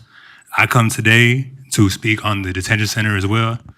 I have a speech prepared. My name is Richie, and I was born in Mexico. Concord has been my home ever since I came to this country, and I am here tonight to give my personal testimony. My father came to America for me and my sister to give us a better life than he had. Then he was deported. In that detention center, his health deteriorated, conditions arose that went untreated, and he made it back to Mexico, but that's where he died. My father came to America to give his children a future, and this system took his life. My sister and I grew up without him. My mother eventually remarried a U.S. citizen, and that is how I became a legal permanent resident. I didn't come through some easy door. My family was already broken by the time that door opened. So when people say just follow the law, we did, and it still took my father's life. This is not just some abstract policy. This is my life. This is what detention centers do to real families in this city and other cities. And beyond the human cost, think about what this does to Concord itself. This city has worked hard to build a thriving downtown, a main street that people are proud of, businesses, families, and growth. And ICE detention center does not belong in that picture. It will drive away investment, damage tourism, and send a message to the entire region that Concord is not a welcoming place to live, work, or do business. That is not the Concord that I grew up in, and that is not the reputation that my city deserves. Therefore, I am formally calling on this city council tonight to pass a resolution opposing any ICE detention center in Concord and committing to the end of the 287G agreement that will turn our local police into immigration agents and make our neighbors afraid to call for help. This council has the power to go on record to stand on the right side of history, to say clearly, not in our city. My father gave his life trying to give me a better one. Honor that. Pass the resolution. Thank you.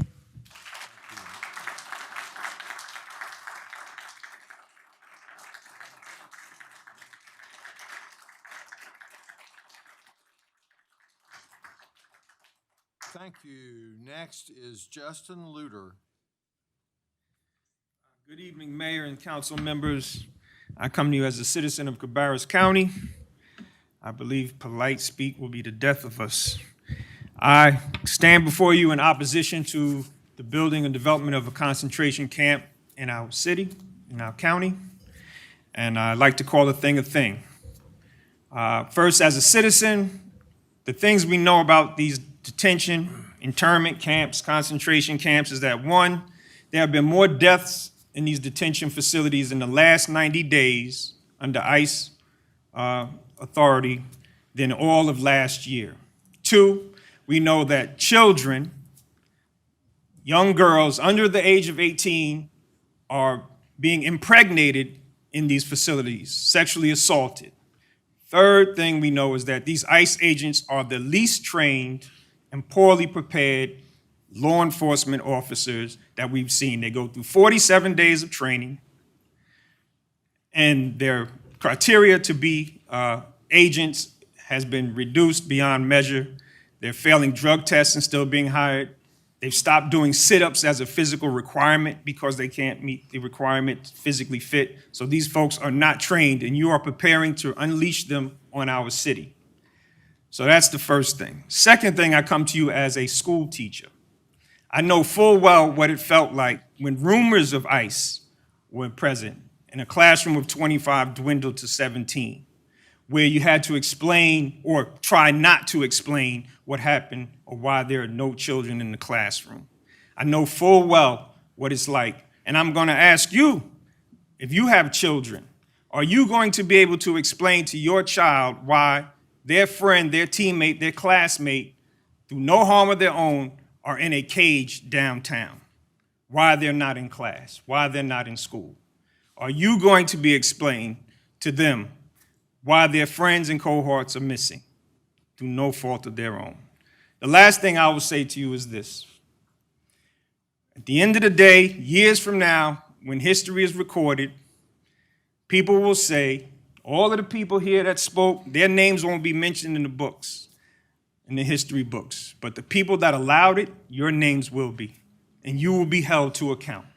So think long and hard about how you want to have your legacy remembered, whether you approved an internment camp in your city, you opened the meeting with the wonderful investment and the power of the tax dollars that are being spent and how it's being stewarded, and you would throw it all down the drain. For what purpose? An ICE detention center is not patriotic. It's not doing your civic duty. It only does harm to this community. It is unnecessary. It is unneeded. There will be protests. The deaths of Alex Preddy, Keith Porter, Renee Good are all the results of protest. If you think that won't happen here, you already know the people are ready. It will happen here. You will be responsible for that. Every incident, every car accident, every lost person, it will be on you and on your names and on your legacy. Please think long and hard about opposing this concentration camp in Cabarrus County. Thank you.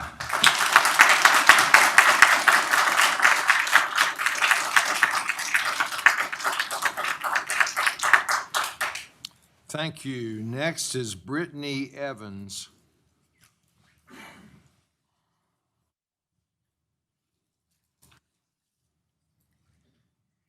Good evening. I know you've already heard from a lot of folks better spoken than me, so I'll try to keep it brief. This morning, it was reported that a couple of men in a work van were stopped and taken by ICE on Concord Parkway, right next to I-85.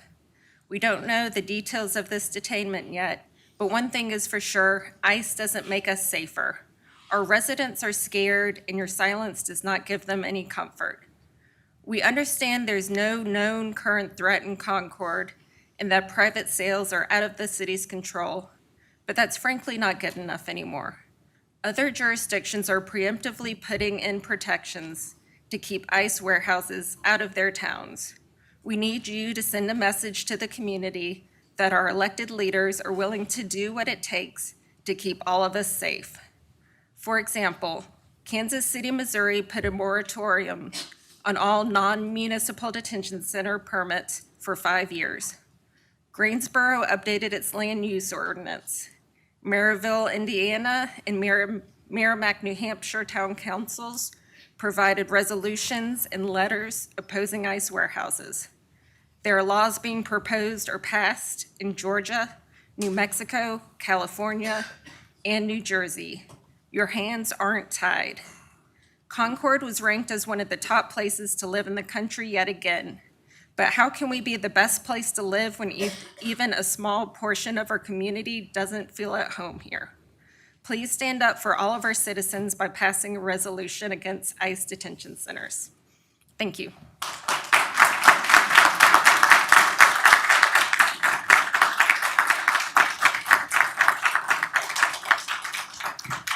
Thank you. So far tonight, we have had 26 public speakers, and we're about 2 hours into it.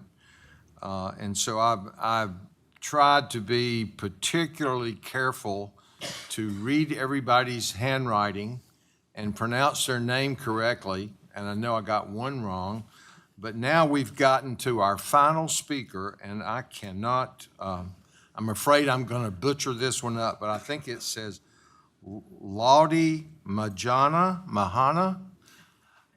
And I've got down that you want to read a letter for a friend, and please give us the correct pronunciation of your name. Good evening. My name is Landy Magaña, and I am the person that wrote the letter. I just didn't think I was going to be here. Thank you. It's okay. It's okay. I'm used to it. Okay. Good evening, everyone. My name is Landy Magaña.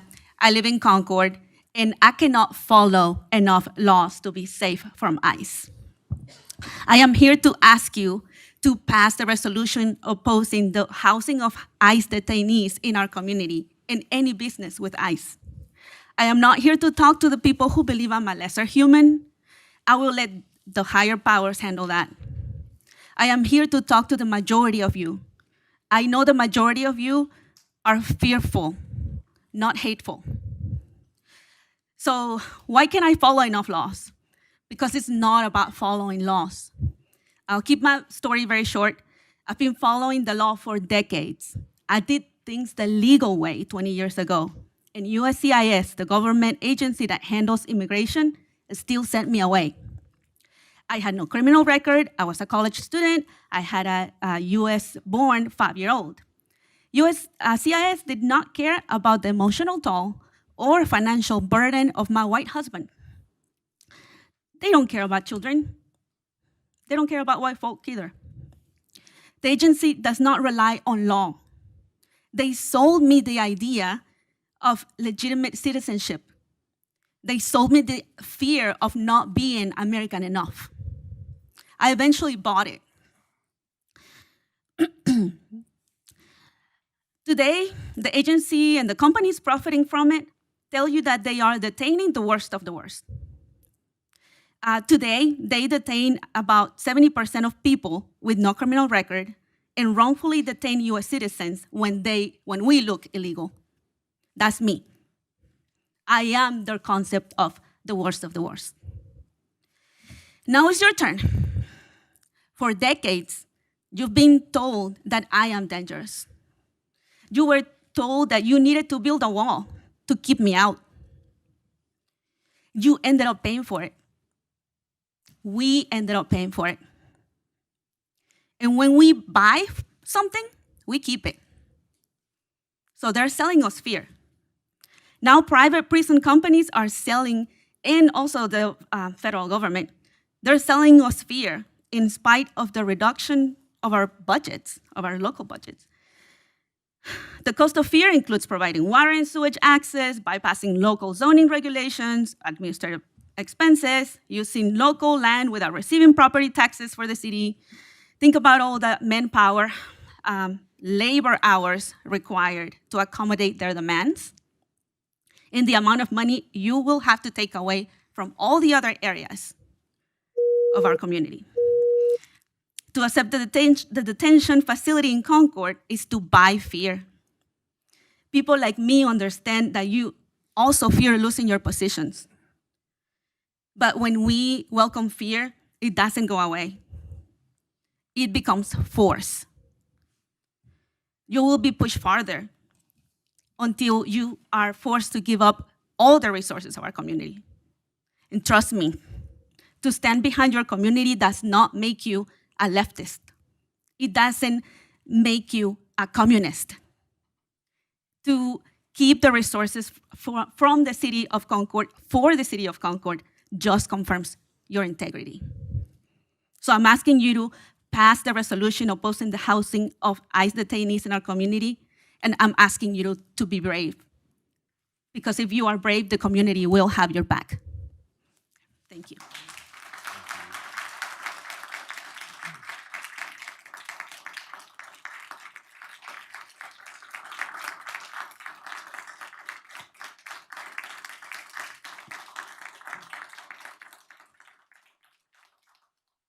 Thank you. That does conclude the people that have signed up for public comments tonight. We began this public comment period by me reading the statement, beginning with "This is a time of listening for the council." And I promise you it has been. We typically do not respond to public speakers, but I just wanted to make a few comments from myself personally, and I think on behalf of council.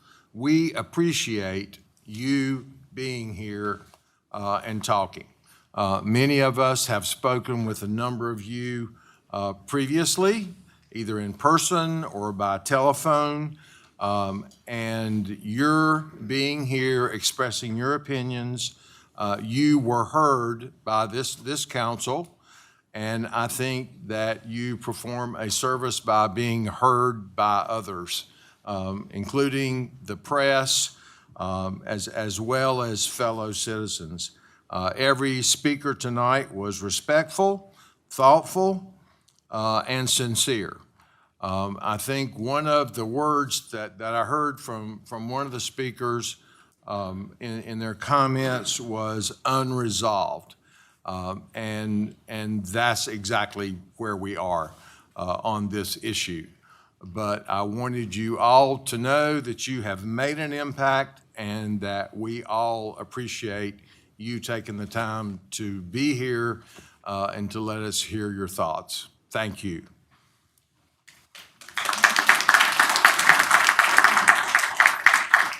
Okay.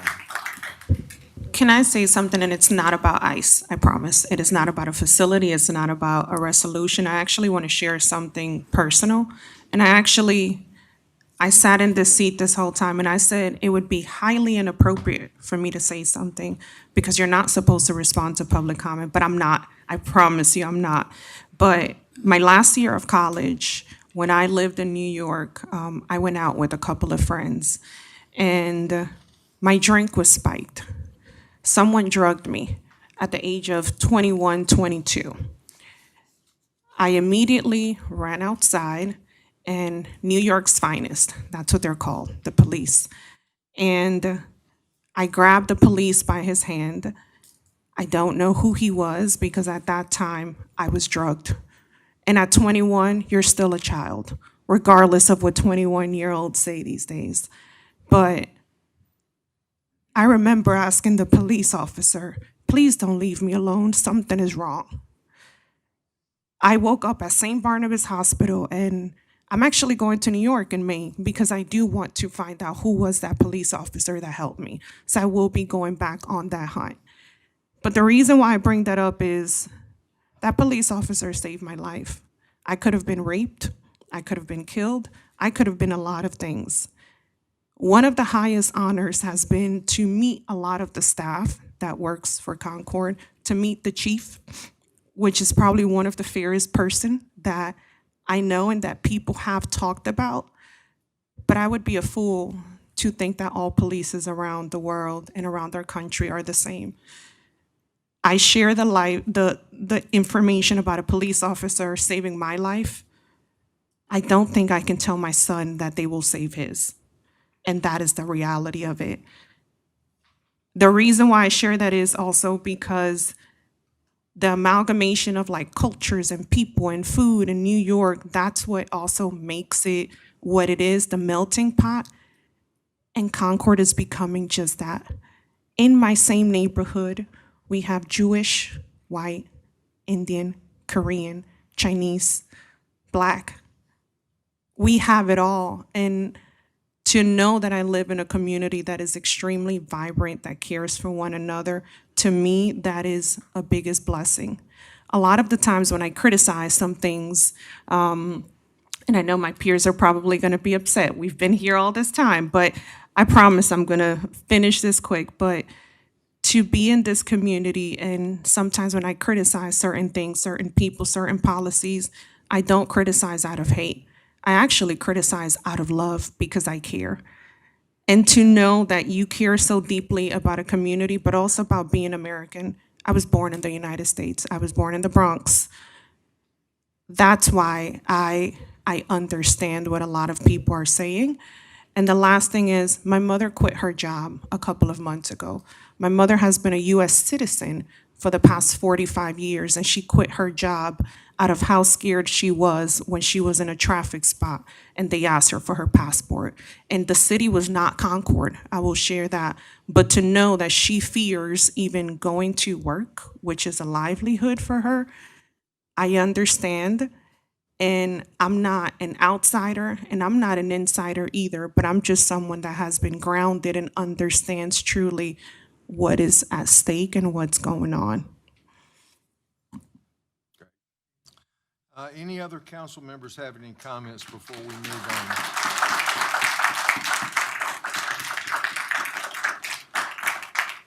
on? Okay, thank you. We do have a number of public hearings to conduct tonight. First up is to conduct a public hearing considering adopting an ordinance amending Article 5, subdivision plats, site plans, and construction plans, Article 7, base zoning districts, and Article 10, development and design standards of the Concord Development Ordinance. We discussed this extensively at our work session on Tuesday. Kevin made a presentation. Does anybody have any questions before we open the public hearing? If not, I will now open the public hearing and invite anybody to the podium that would like to speak on this matter. Okay, seeing no one, we'll close the public hearing. Do I hear a motion to adopt an ordinance amending Article 5, subdivision plats, site plans, and construction plans, Article 7, base zoning districts, and Article 10, development and design standards of the Concord Development Ordinance? So, Mr. Mayor, this is one of those matters that is subject to the two steps that the council is starting to become familiar with. So the first step would be to adopt a statement of reasonableness and consistency. You see the top two bullet points would be in favor. Those were the ones approved by planning and zoning. If you were to oppose it, it would be the top and the third. Great, thank you. Stop me next time before I read the whole thing.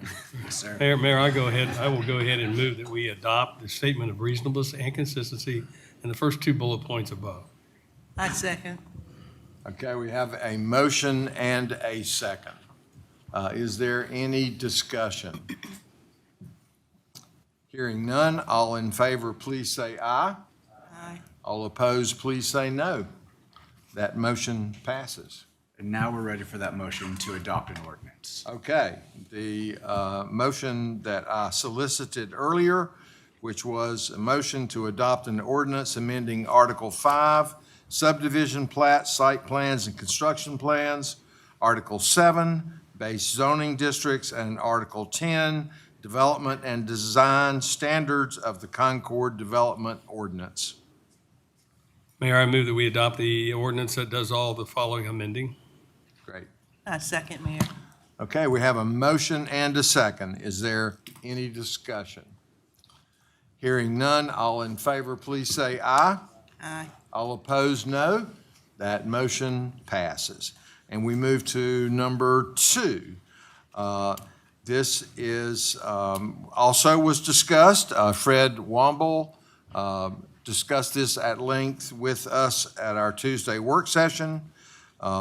This is to conduct a public hearing for case ZCD-01-25 and consider adopting an ordinance amending the official zoning map for plus or minus .82 acres located at 228 McGill Avenue, 234 McGill Avenue, 438 Allison Street, and 445 Allison Street from B1 Neighborhood Commercial Office and RC Residential Compact to C2 CD General Commercial Conditional District, and to amend the 2030 Future Land Use Plan to modify the future land use designation of the parcel from Urban Neighborhood UN to Commercial C.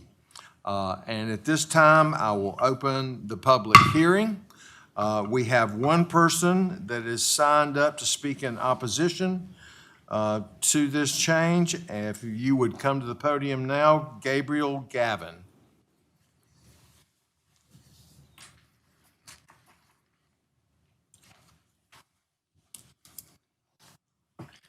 Good evening, councilors, Mr. Mayor. I want you guys to picture a nice grassy field with a bench set up, two friends breaking bread together, children playing in the lawn next to it, the smell of delicious food from the future freight cart village that's supposed to be opened up as part of the project. It's beautiful. And now I want you to picture a parking lot in that same area. There's parking already available for this project. If it stays the same zone that it currently is, there will be ample places for people to park. As such, I would like to oppose the downzoning, specifically because it seems that it is required to allow for the 11 off-site parking spaces that are part of this project. The parking situation, there's some on the same block. If that gets filled up, there's parking across the street. If that gets filled up, then people would need to go to Gibson Mill to park as a last resort. And it's about a 5-minute walk to this future project, but that's about the same length it would take to get from the Walmart parking lot, the Walmart parking lot to the dairy aisle. So it's not too bad of a walk. And plus it would give more foot traffic to Gibson Mill, and people that hear about this freight cart village that entrepreneurs are able to start in and get a foothold. When they would go to visit that, then there could be people that discover Gibson Mill, and so I do not think the off-site parking is necessary, and as such, I don't think it's necessary to downzone for this project. There's also limitless possibilities that can be used with a patch of grass. Anything as simple to the tables I mentioned where people could eat the food that they got, even just the simplicity of children being able to play in the grass while their families are eating and having a good time. Anywhere up to, in the future, it could be anything really. I mean, it could be housing, it could be a coffee shop, it could be an art studio. It could be an art studio now with just the empty grass. I mean, people could just bring their easels, just whatever. It would be the oyster. It's the world is their oyster for the people that, are in charge of this project. And it could even be an extension of the shipping crates that are proposing this. Like, let's say they, want to expand later, and they could. This project is beautiful, and I believe that it doesn't need a parking lot to be beautiful. So And I just found out about this stuff tonight with the ICE warehouse, and I would just like to say I'm in solidarity with those people and all the views they expressed. Thank you. For my remarks. Okay, is there anybody else that wishes to speak on this matter? I would like to. Okay, just state your name, if you would, please. I'm Pete Barnhart. I live right across the street at 229 McGill Avenue. And before the city bought that, it was 2 empty commercial buildings that were in disrepair. And the windows were getting shot out. It was terrible. The little area on Allison Street, which is basically goes off at an angle that I think they're going to use for parking, very little parking goes on there. I mean, it was an eyesore. And I worked with Mary. I've been at I was at the city, or the county commissioners meeting, and I've been at the local meetings when she came. And I thought it was a wonderful idea because, it's just something to revibrate that area. I said that everything seemed to stop right there at the railroad tracks, right there at the depot. And now it's starting to come our way. And so I'm all for this. And like I said, it's right across the street from me. So I seen the designs at the meeting, at the planning meeting, and I just think it's a wonderful idea. And like I said, if anybody was to complain about it, I should be the one, because I could throw a rock at it.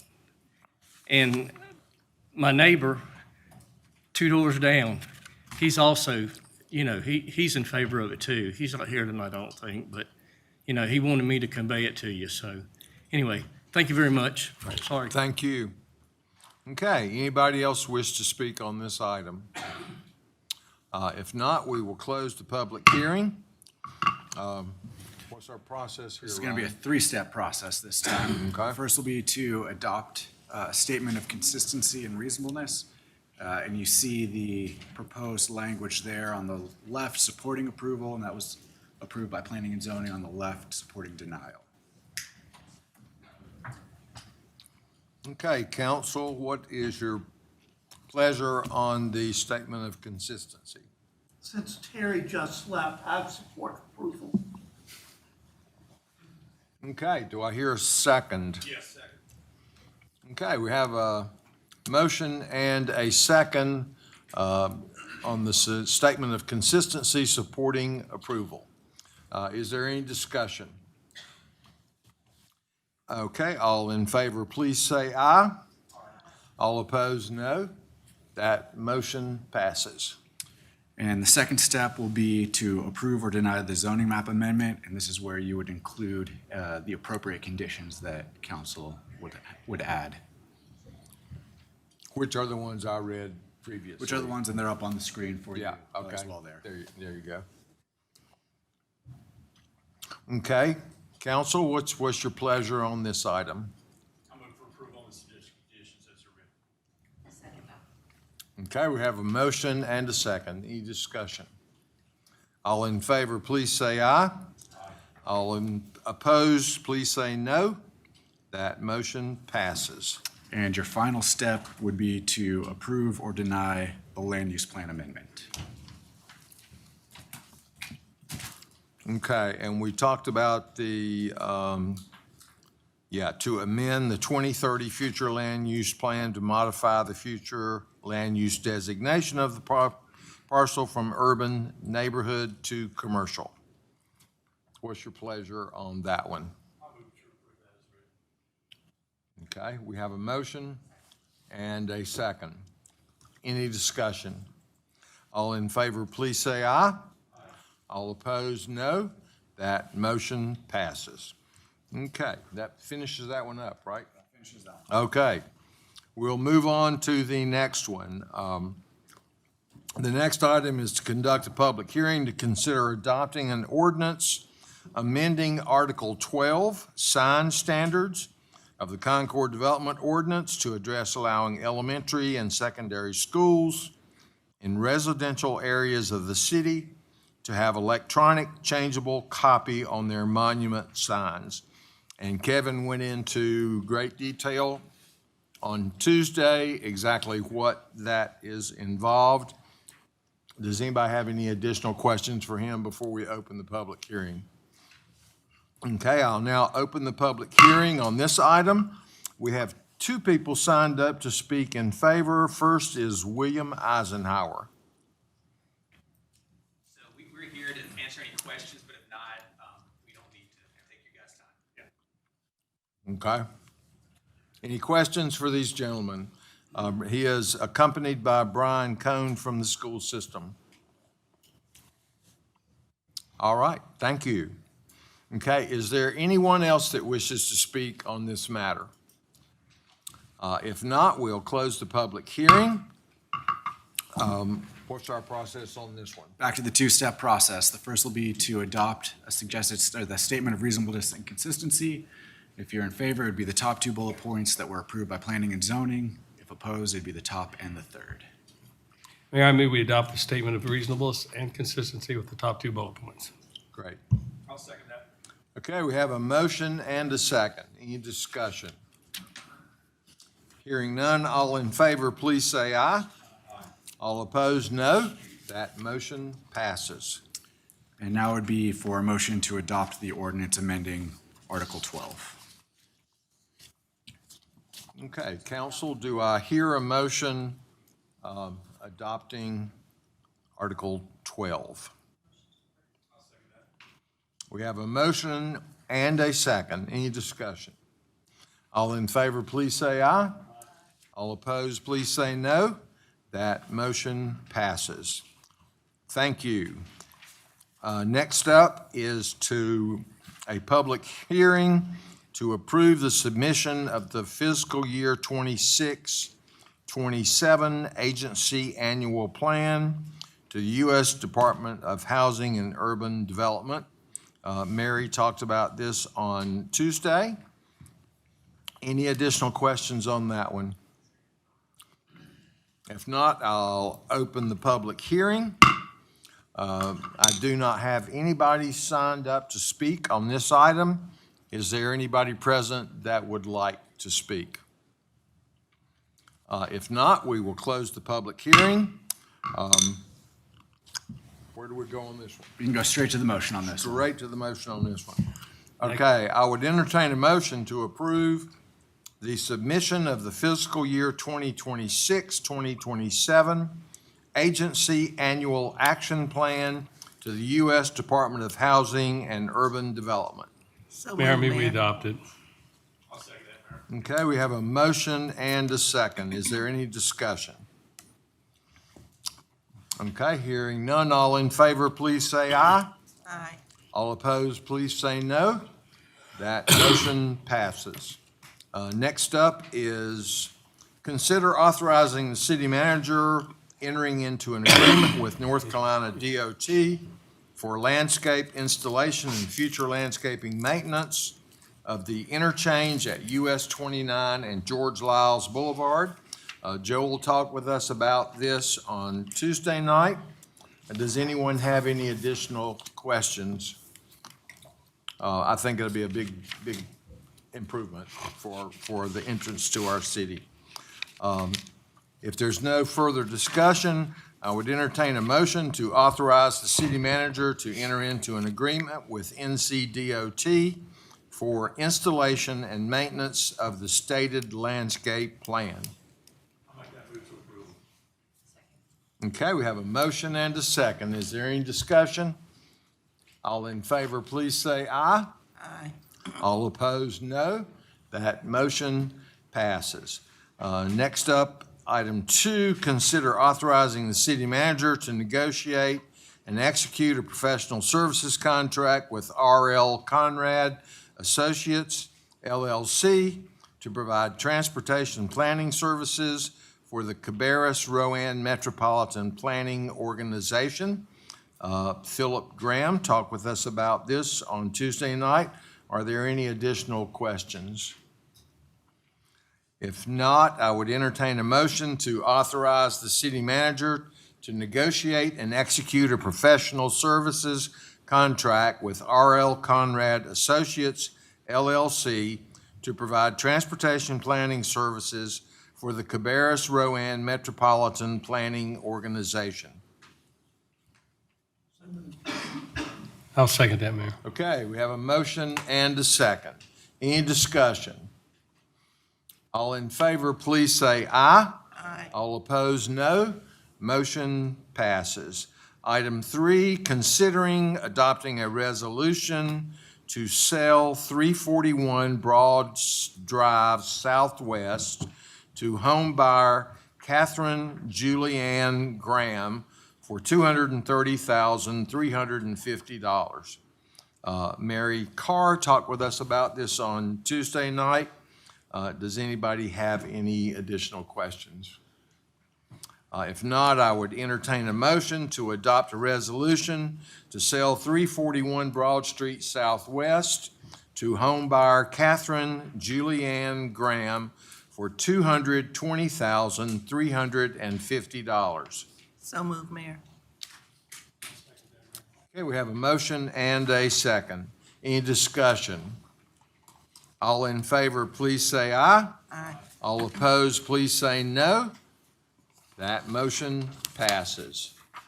Next up is consider accepting a preliminary application from Rivera Construction, LLC. We talked about this. Jackie talked with us about this on Tuesday night regarding water and sewer service for this parcel. Does anybody have any questions?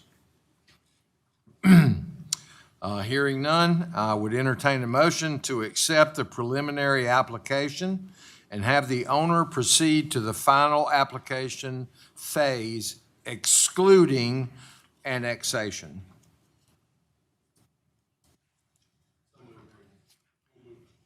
Okay, we've got a motion and a second. Any discussion? All in favor, please say aye. Aye. All opposed, please say no.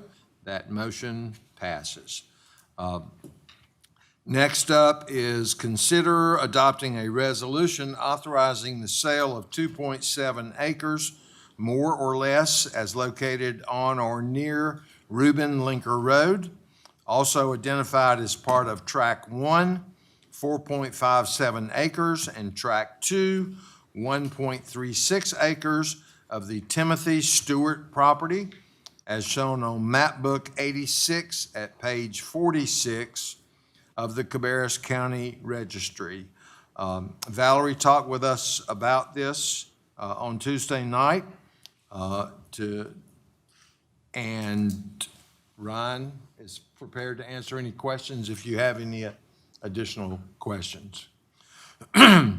Okay, if not, I would entertain a motion to adopt a resolution authorizing the sale of approximately 2.7 acres, more or less, located on or near Reuben Linker Road, also identified as part of Track 1, 4.57 acres, and Track 2, 1.36 acres of the Timothy Stewart property, as shown on Map Book 86 at page 46 of the Cabarrus County Registry, to Hendrick Automotive Group, LLC, and directing the city manager, city clerk, and city attorney to take all necessary steps to execute the necessary documents in order to effect the conveyance of the property.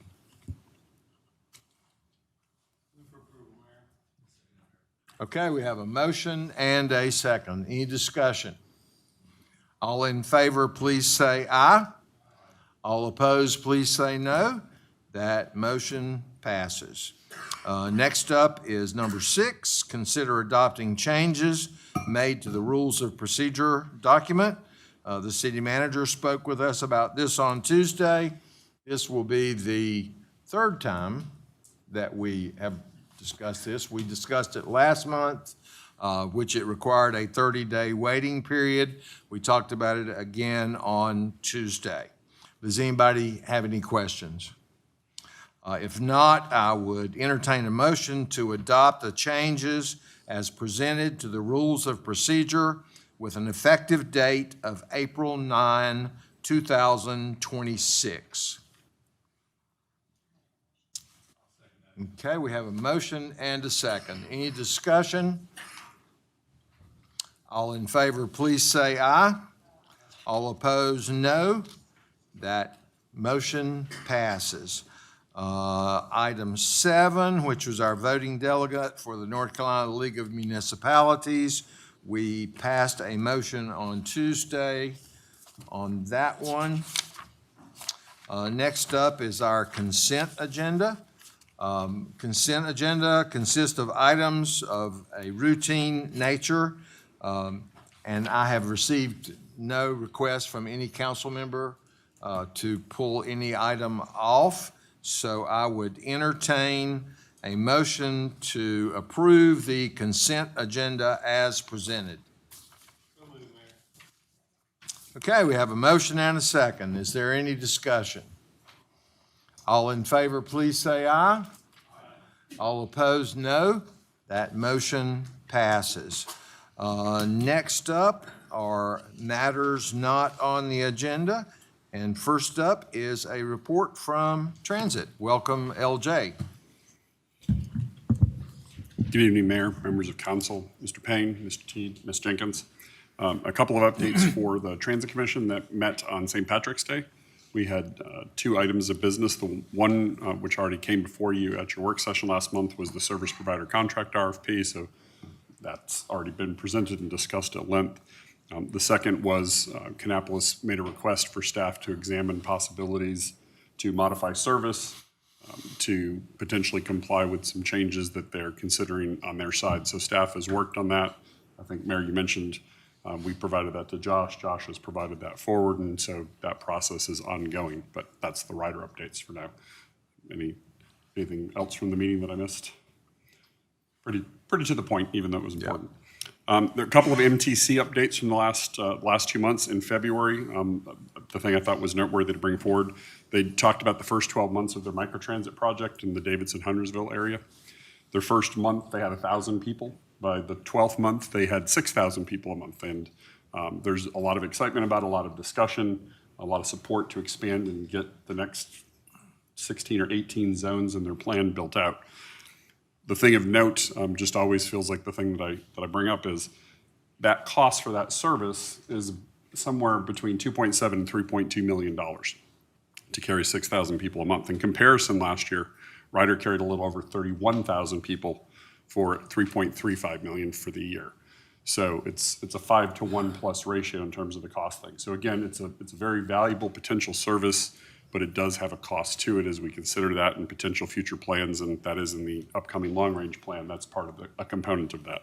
But it's good to have a local reference to kind of keep getting that, both how it's been received and so forth, and also what that cost is in a practical way. The other was this in March's meeting was CATS was talking about their budget, including their 5-year plan. Just something that kind of came up of interest. Their 2030 budget is projected to be $750 million for public transit. Our budget has not made $10 million, but for the easy math, I assumed if we were in 2030 at $10 million, that's a 75-to-1 ratio for spending. Now, the population difference, to be fair, it's a bigger area, right? There's more people. That still comes out to a 17.61-to-1 per capita spending ratio. So as our long-range plan comes out and so forth, just one of those things to kind of consider, again, as a comp in the area. So those were the 2 pieces from the last 2 months, really, that I thought would be useful to bring forward. Great. Any questions for LJ? You said the microtransit plan was in Davidson? It's Huntersville, Davidson, and Mooresville, and Cornelius, that corridor. All 4 of those municipalities are doing that jointly? Correct. They got rid of their, what was called the village circulator, and they started with 7 vehicles and have now increased that to 9 to manage that 6,000 per month. Yeah, and so what you mentioned their budget for that first 12 months was? It's between 2.7 and 3.2 million. I actually asked at the meeting if we could get an update on that because a year ago there were 2 different prices quoted. So I'm putting the low and the high that I've been given from different CAT staff. Yeah. So that's the range of where it is, where that increase would be moving up to the 9 vehicles. And so what were they spending previously with their circulator, or what you called it? To be honest, I have no idea, but it was very low performing. They only had about 3 people per hour, which is very low, and it had been in place about 20 years. So it has been more successful in terms of moving people. And again, it's a great service model. It just does have that cost associated with it. So- Right, right. Okay, thank you. Anybody else have questions? All right. Next up, Concord Downtown Development Corporation. Paige, welcome. Thank you. Glad you come up. I'm glad you didn't leave after you got your award. I would never. Thank you.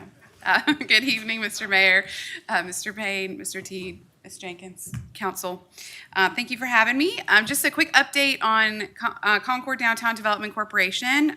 We have 2 committees under this board, and the first committee I'll speak to is our Urban Living Committee. Their transformation strategy is to build an urban lifestyle within the historic fabric of downtown.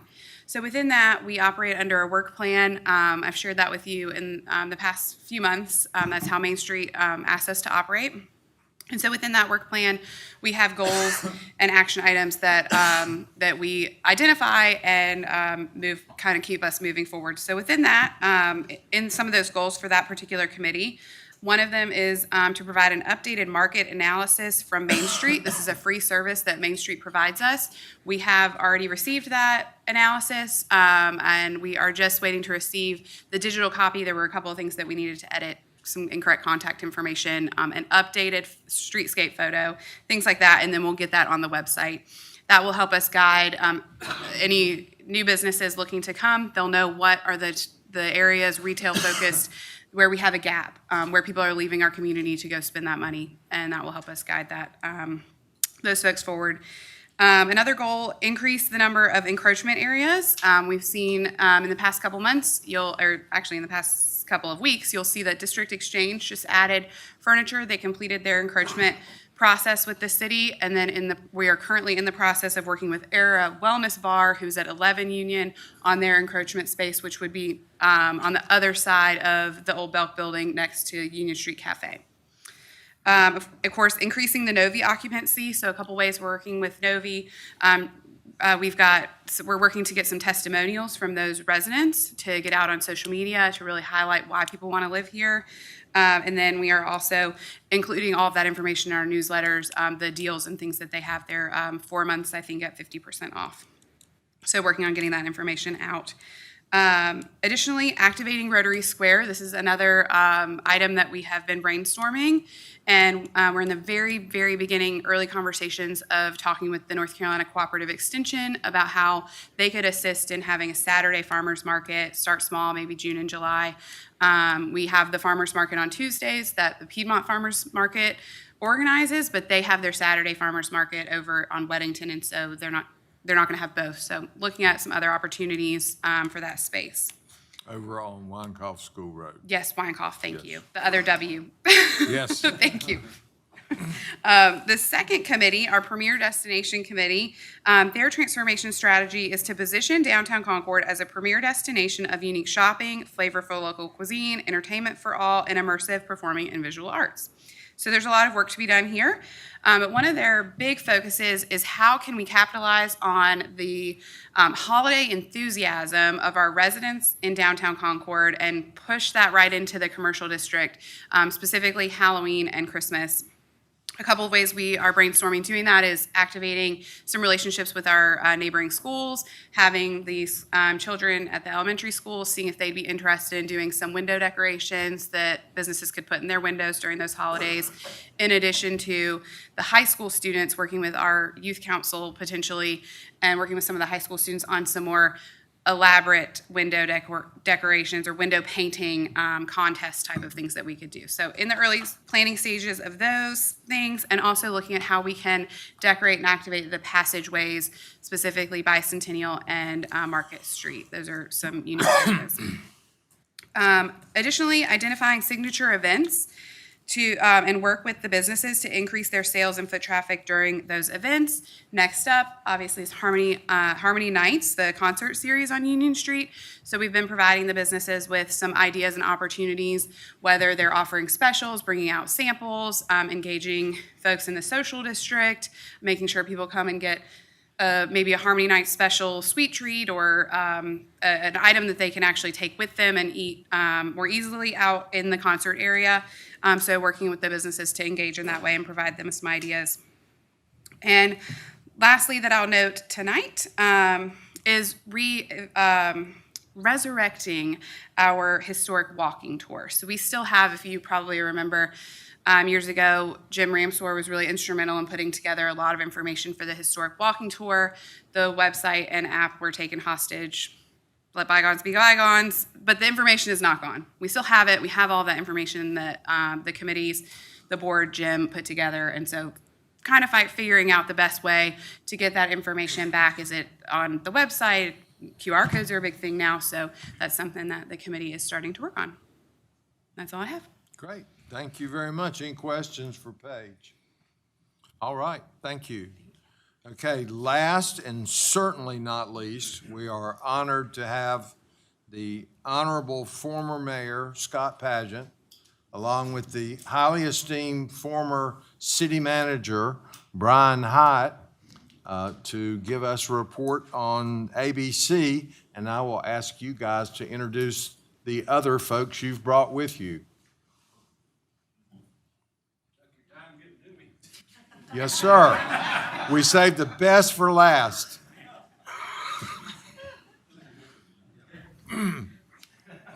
Mayor, Manager, thank you for letting us speak tonight. Thank you for your cooperation, continued support, especially recently the extra police officer that's been well used. And for Chief Hughes and Assistant Manager Beam, and of course, Manager Payne for helping us do that.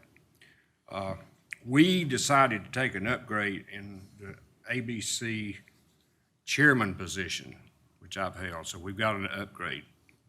I gave it up. So now we unanimously elected Brian Hyatt as the new chairman. So I'll let him take over. I'll go home. Yeah. I know that you were hoping we were a cappella group, but we're not. I don't know. Just to introduce our other board member, Alan Benson. Of course, most of you know Alan, and Belinda Aponte, and we're going to be talking to you a little bit about the activities over the past year of the ABC board, and I'm hoping I just pressed the arrow, right? Just to remind you, not only are we accountable to you who appoint us, we are also accountable to the North Carolina ABC Commission. And this chart shows you statewide the revenues that the ABC system gets statewide and how those are distributed. I know that you've been here a long time, so I'm not going to go in there in detail, but if you have any questions, please let us know. These are our stores, and that includes the ABC Operations Center. Of course, that has no retail sales. That services our restaurants and bars and such. But all the other stores, these are the current locations of our current stores. I'm now going to ask Belinda to come up and help me talk about our current budget and also our revenues and expenditures.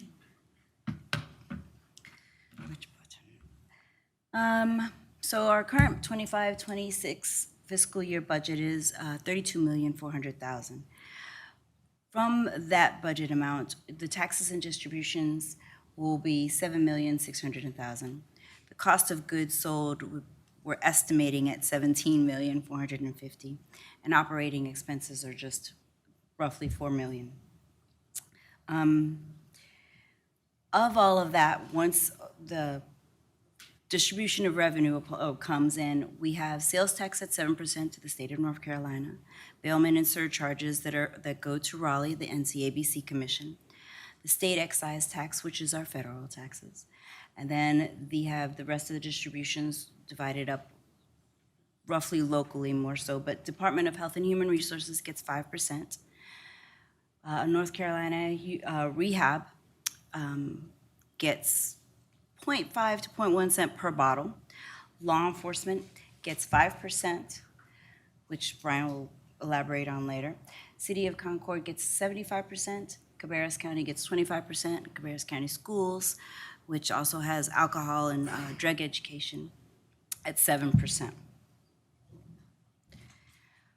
Currently, just up to date, I would say just till the end of February, our gross sales have plateaued. So starting in roughly 2023 to current, we are seeing a significant decrease in sales.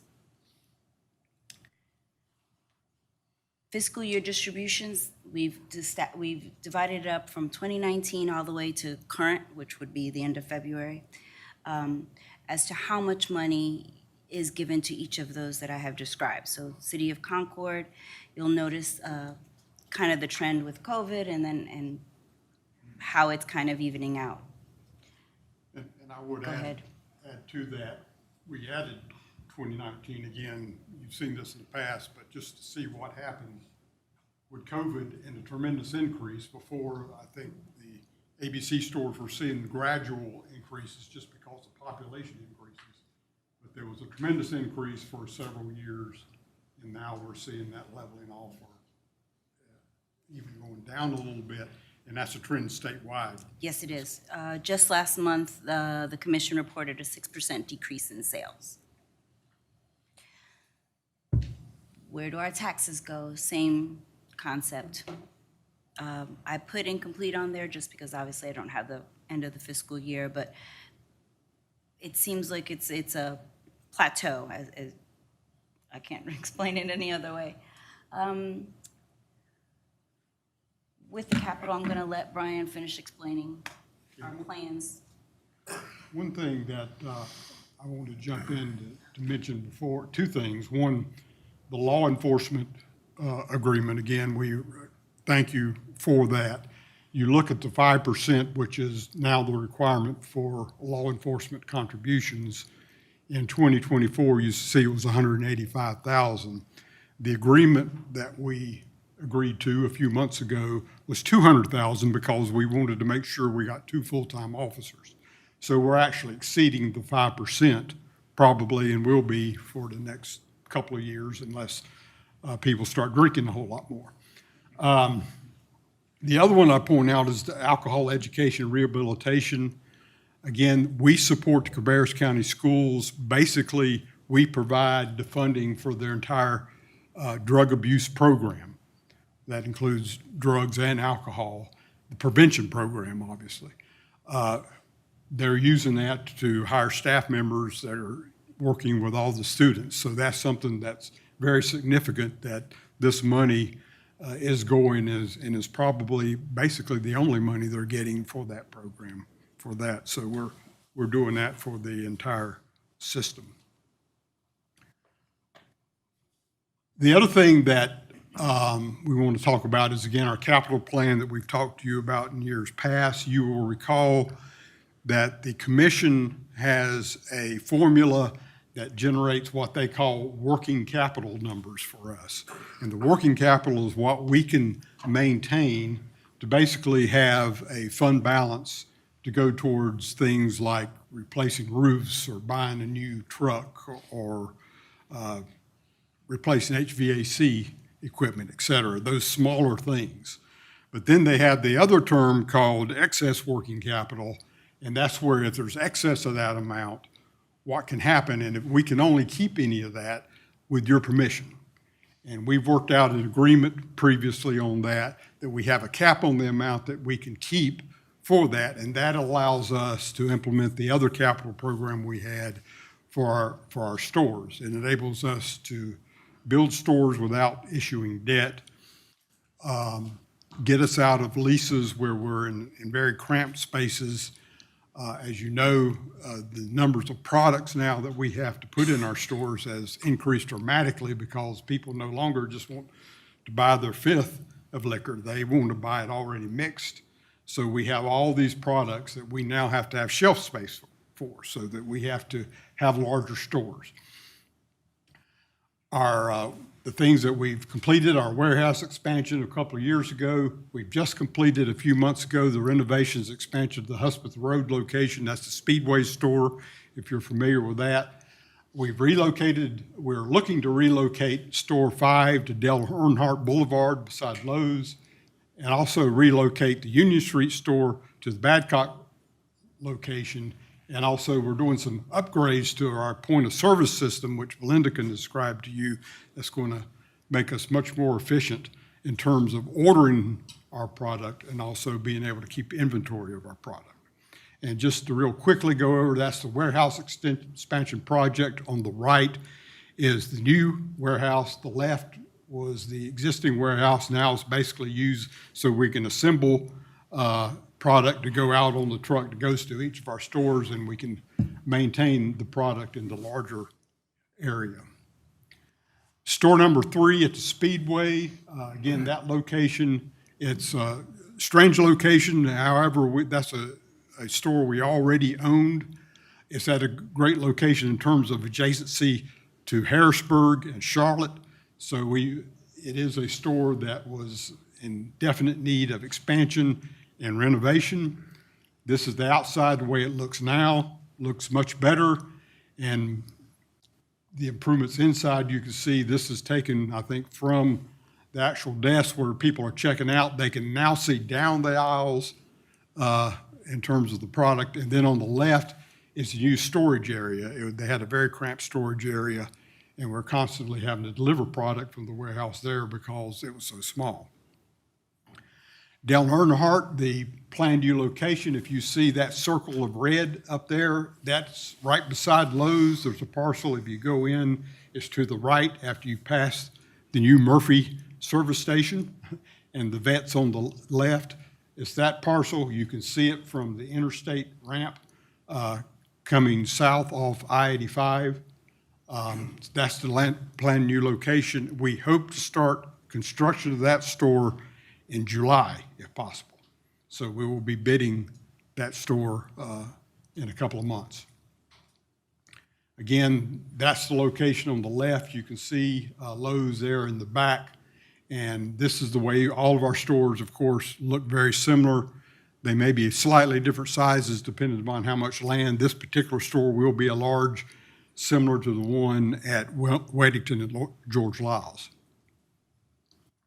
And then the Badcock property, this was a piece of property that we wanted to buy a portion of originally for a store. We were negotiating with the owner. Then Badcock Furniture went bankrupt, so the owner wanted to sell the entire parcel. We bought the entire parcel. That is, of course, a large building. We would have the largest ABC store in North Carolina if we tried to put an ABC store. So this is what we're looking at that you see up at the top there in the area that's surrounded in green where it says ABC parcel. That's where we're proposing to subdivide and sell the rest. We have gone through the upset bid process, and we now have the final upset bidder that we're working with. They're in their just started their due diligence process. So hopefully if all that comes through within 2 or 3 months, we'll have sold that. And then we will maintain that parcel up at the top. And if things go the way we plan, it will be a few years before we actually construct that store because we'll be working on the one at Lowe's to relocate Store 5.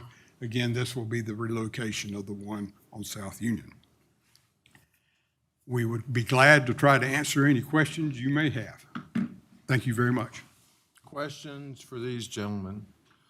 I had one.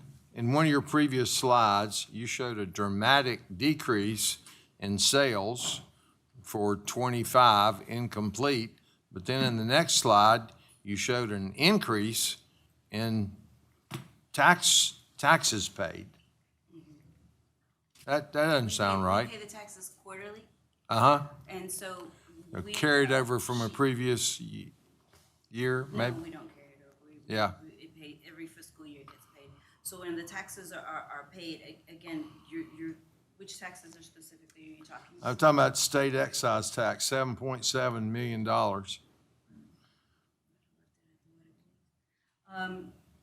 That is, I think that's what it's gonna be at the end of the fiscal year, but I don't have the exact numbers because it's not the end of my fiscal year. Right. So I put it in. I think that's a budget projection. Projection, And right. and it's probably going to be much less. One of the things I believe that you said that we always, we may overpay with the idea later that it's sort of like working out, if you have to pay your estimated taxes. Right. Something like that, because Gotcha. we want to make sure that we have that covered. Yeah. Well, I will mention that Councilman Langford and I visited your warehouse, and you were gracious host, and that was a very educational process for, I think, both of us. And we really appreciate you taking the time to do that, and appreciate. No samples at all, and I promise you I ask about that. Yeah. We didn't check your pocket.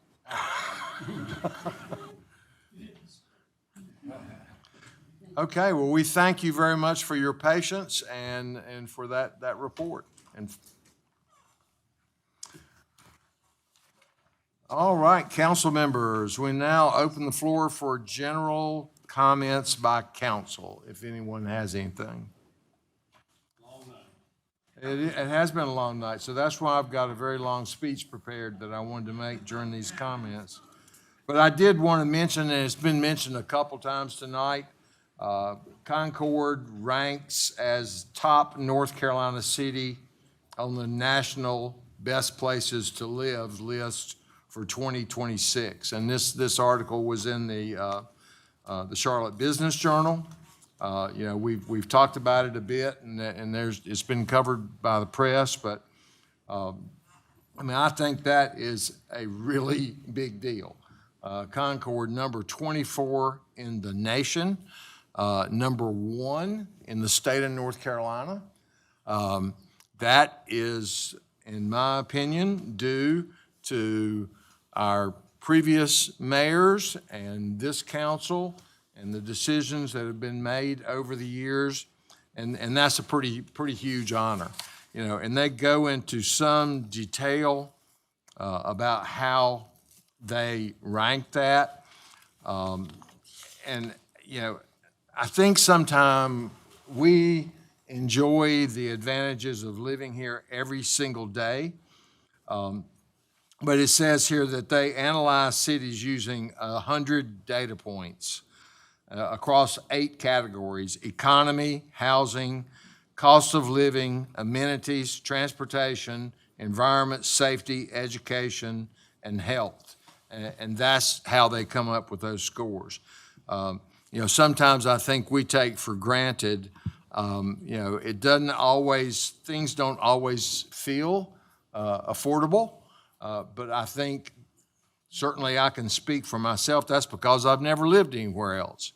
And so when I talk to people that come from other areas of the country, they are very, very, very complimentary of what we have to offer here. And you know, obviously, I think the proof is in the pudding. If you look at the numbers of growth that we've experienced in the city, and you know, not all of that. I mean, everybody doesn't like that, and a lot of people love it. But you know, it speaks to the work of this council. So congratulations to all of you and the work that has been done over the years.